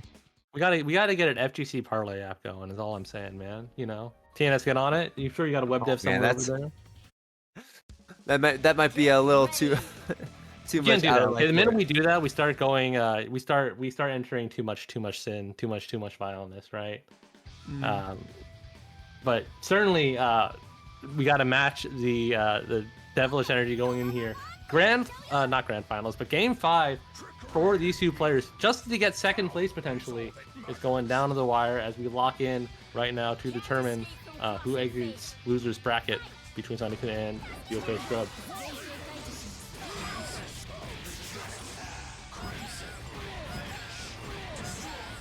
Alright, loopy combos, take them all the way to the corner of the Waldstein loops. Actually going to cash it out for even more damage here. Hitting 5 digits with Hawkman, but no more bar to their name. Going to have to earn a solid hit here, and does find himself, but forces burst out of Sonokun.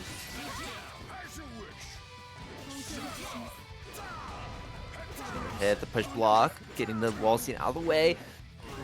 Blocking this all out. Continue to block this out. Yep. Wait for the turn at TP. Oh, it does land.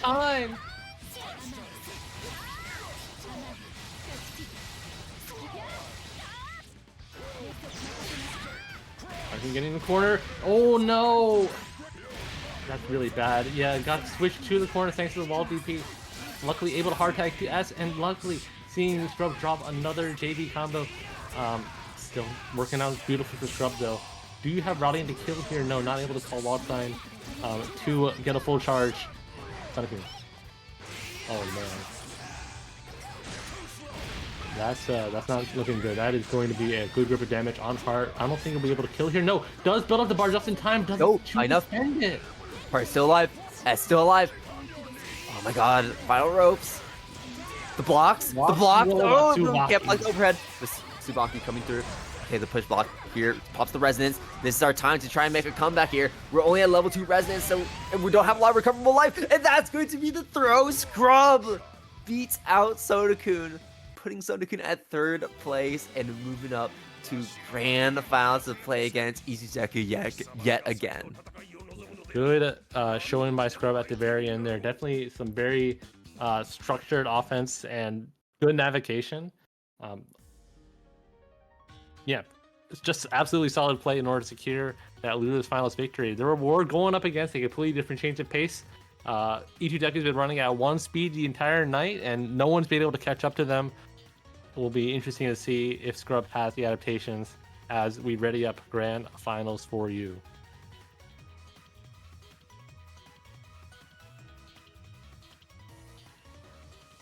All right. We are how out feeling? here. Yeah, go ahead.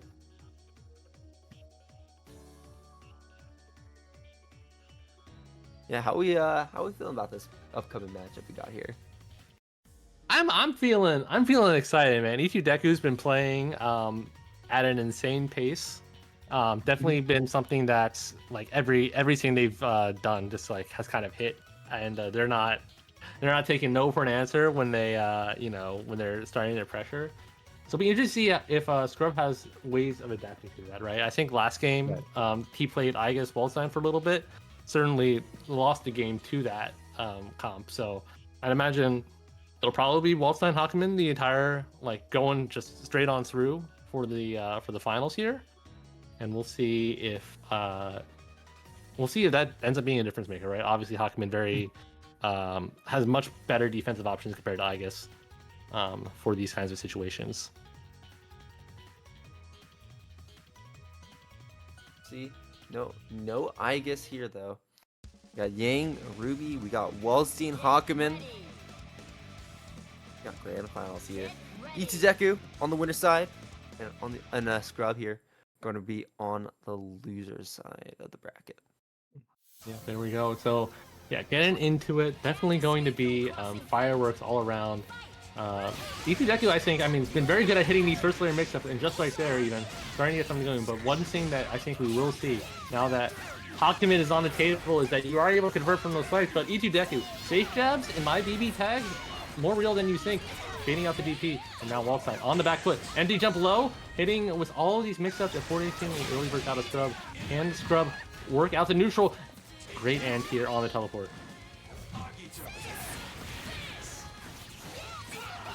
But these angles that E2Deku is coming from are just too hard to counter. Another air dash JA for your troubles. Now Hakumen needs to find a way out. Not able to do so. Another great conversion on the side of E2Deku and busts out immediately. Does not want to take any of this Waldoki. Lazy jump overs abound. Definitely forcing. Oh, okay. That providing just enough invincibility to go right through that Ruby super. Not have to worry about it. Yang going to be finding a solid confirm here. This should be able to take out the wall. See, no, not quite. A pixel of life remaining, but it's not going to matter very much as the Ruby assist comes through to finish that one off. Hakumen trying to be the start of the show, but we're not finding the spacing. We're not finding the hits. Yeah, E2Deku, you can definitely play this pretty slow. Never mind, you don't play it slow at all. You go pedal to the metal. Another armor clashes right through, and because you get the armor start, this will be doing more damage due to cocking a different version of that move, and that is more than enough to get the first game. Yeah, and Scrub coming up from losers, fighting for his life, getting all of this momentum with him, but at the same time, it's just not enough. As Izuzeku is the one to start us off in grand finals with their first win. 1 point on the board towards Itudeku. 2 more, and this is going to be over. Let's see if we can get a reset. We're going to be seeing a swap in characters at the very least. So no more, no more Wallstein. We're just going to be seeing no more Wallstein Hawkman, just Ragnar Ruby. No, yeah, Scrub is tired of playing on the back foot, tired of guessing. We're going Ragnar Ruby out here. Let's hope that it looks like. Let's hope that will be the correct decision here in the end. Looks like it's already starting to work out though. Cross combo activation, and we for a great happy birthday, getting a lot of damage on both Yang and Ruby. Not enough resources to actually pick out one of those characters, but we're still in such a dominating position, especially here now. Ruby rolling up. You know, the Scrub perfect. More real than you. Closer than you think. Going to be getting out Ruby with the swiftness. 2 full health characters into a Yang, no real resonance level. This is going to be a tall mountain for Itudeku to climb. Yeah, just gets grabbed immediately. Quite the perfect, but might as well be with a game like BBTAG. And now with the Yang going down suddenly, man, the tide has shifted. The pace is definitely like completely warped now. Like Itudeku was the aggressor, I guess, into the Waldstein, but Ragnar Ruby, I mean, this is what we know Scrub for, right? The stagger pressure, the come up to your face and start a fight that he's able to do. I mean, I don't know what you do if you're Deku here, right? Because Scrub is just so good at scrapping with his team. So fast. Right, I like the start. Definitely able to navigate through the assist and forcing the early DP out of Scrub. But the DP landed though, so that interrupted that offense, and that's gonna be a great pot shot here at the Yang. Combo. Absolutely. Well, not able to get the full conversion. We haven't done those JC loops in a hot minute, and gets punished for it. The 5. What was that, a frame kill? I feel like Itudeku is pulling out so much new stuff, and just like that, it's gonna be taking a good grip. No, calls out the wrong option, and Scrub able to switch in time, take out Yang. That might be what causes Itudeku to lose this game. It very well might be. Scrub might be getting a lead here to bring us to a 2-1, just like that. I think that's what we're going to be seeing. 2-meter dump on the super. DHC. Is it enough? 3,000 damage. Good, a bunch of health bar left, but not nearly enough. Oh boy.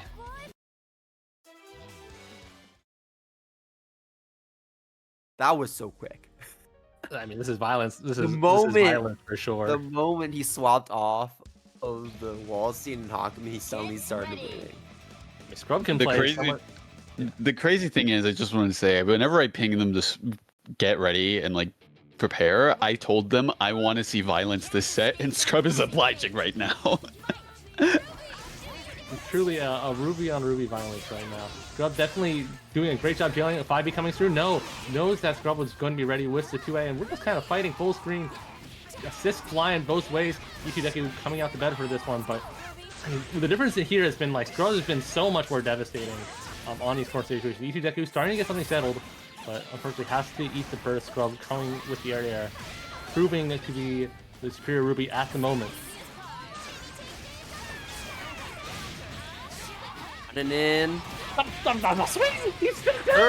Sure, sure, why not? Why not? Okay. No, unfortunately, not able to tag Ragnar. Boys, the Ruby super. Yang going to be able to get a punish super on that. Alright, we are Ruby meeting up in the air. Itudeku starting to match Scrub's energy. Unfortunately, though, Ruby with not much HP to spare, and Ragnar going to be getting back a good grip of health. You have to play this with solo Yang. Solo Yang it is. Instantly popping that resonance. Here we go. Can we find a hit? No DP on the side of Scrub. Very fortunate did not get caught by the 5B armor there. Now Scrub able to kind of juggle the full screen ping pong combo. No, Ruby not able to secure the pickup, but Scrub able to get Oki anyways. Itudeku, no more resistance on the table, has a lot of HP to get through. Oh dear, what do you do?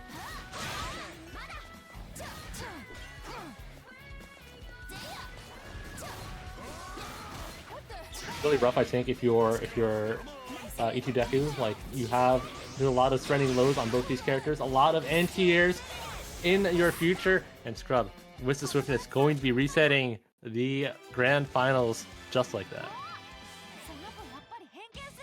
At a 0-0, that might be the quickest 3 games I've seen this entire night, or just honestly in really any BBTAG grand finals I've ever seen. Man, that was very good. Yeah, no, we are exiting stall meta, right? We are back into full-on hyper aggression meta. And Scrub trying to show that he was the first to do it. He's the best to do it, and he's not going to be taking this lying down. E2 Deku is going to have to make some adjustments here, or at least just find the hits, barely winning Hack Birthday in that situation.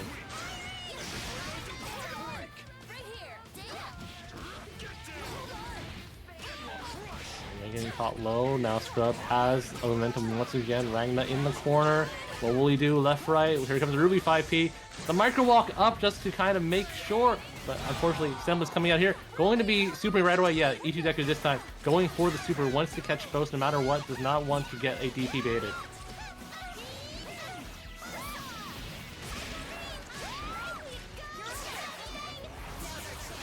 Super. For your trouble. Yeah, I'm no, gonna be able to that's punish. hurt. Yeah, doesn't have the bar. Tried to push block to get something, but Ryan is 6P covering on the other end.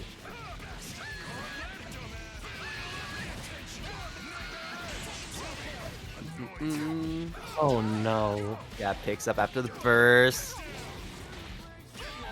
E2 Deku with the uncheck on Yofei. Scrub's reactions gets checked instead. Scrub now only down the solo Ruby for E2 Deku, and I think going to be down a game very soon as Scrub works to finish this combo. Will you be able to kill here?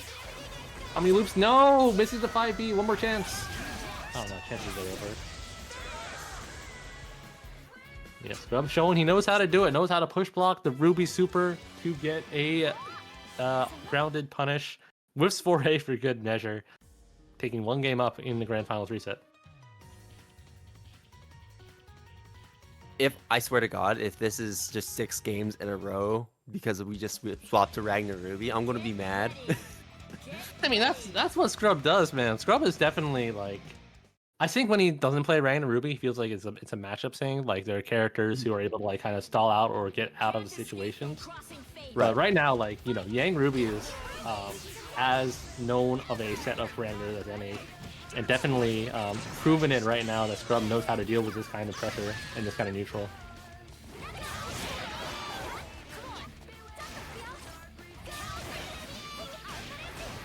Yeah, good. JA stopping the approach from E2 Deku. More tech chases for your troubles. Mix-ups upon mix-ups. This Ruby is out of there with the swiftness.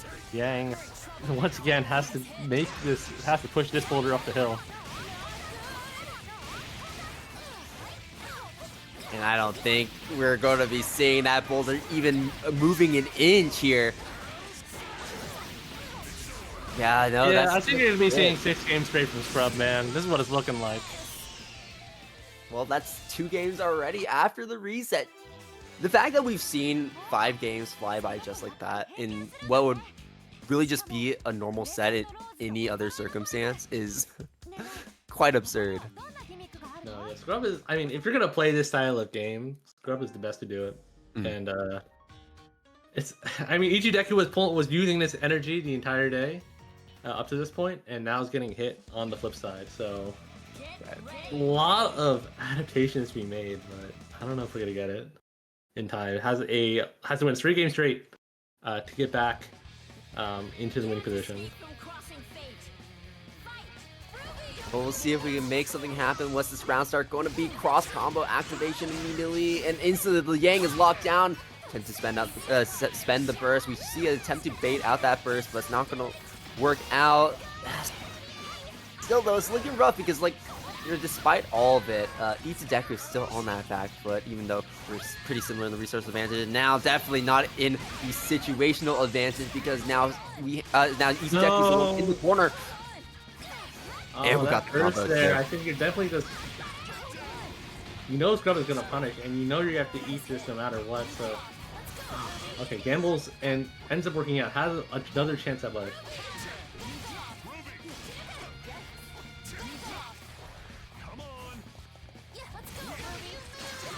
and able to get out of the corner, able to call out the jump by Scrub. Now, E2 Deku going to be able to get a good combo here. Yeah, not able to burst out. Hello, the mix-ups, the blocks.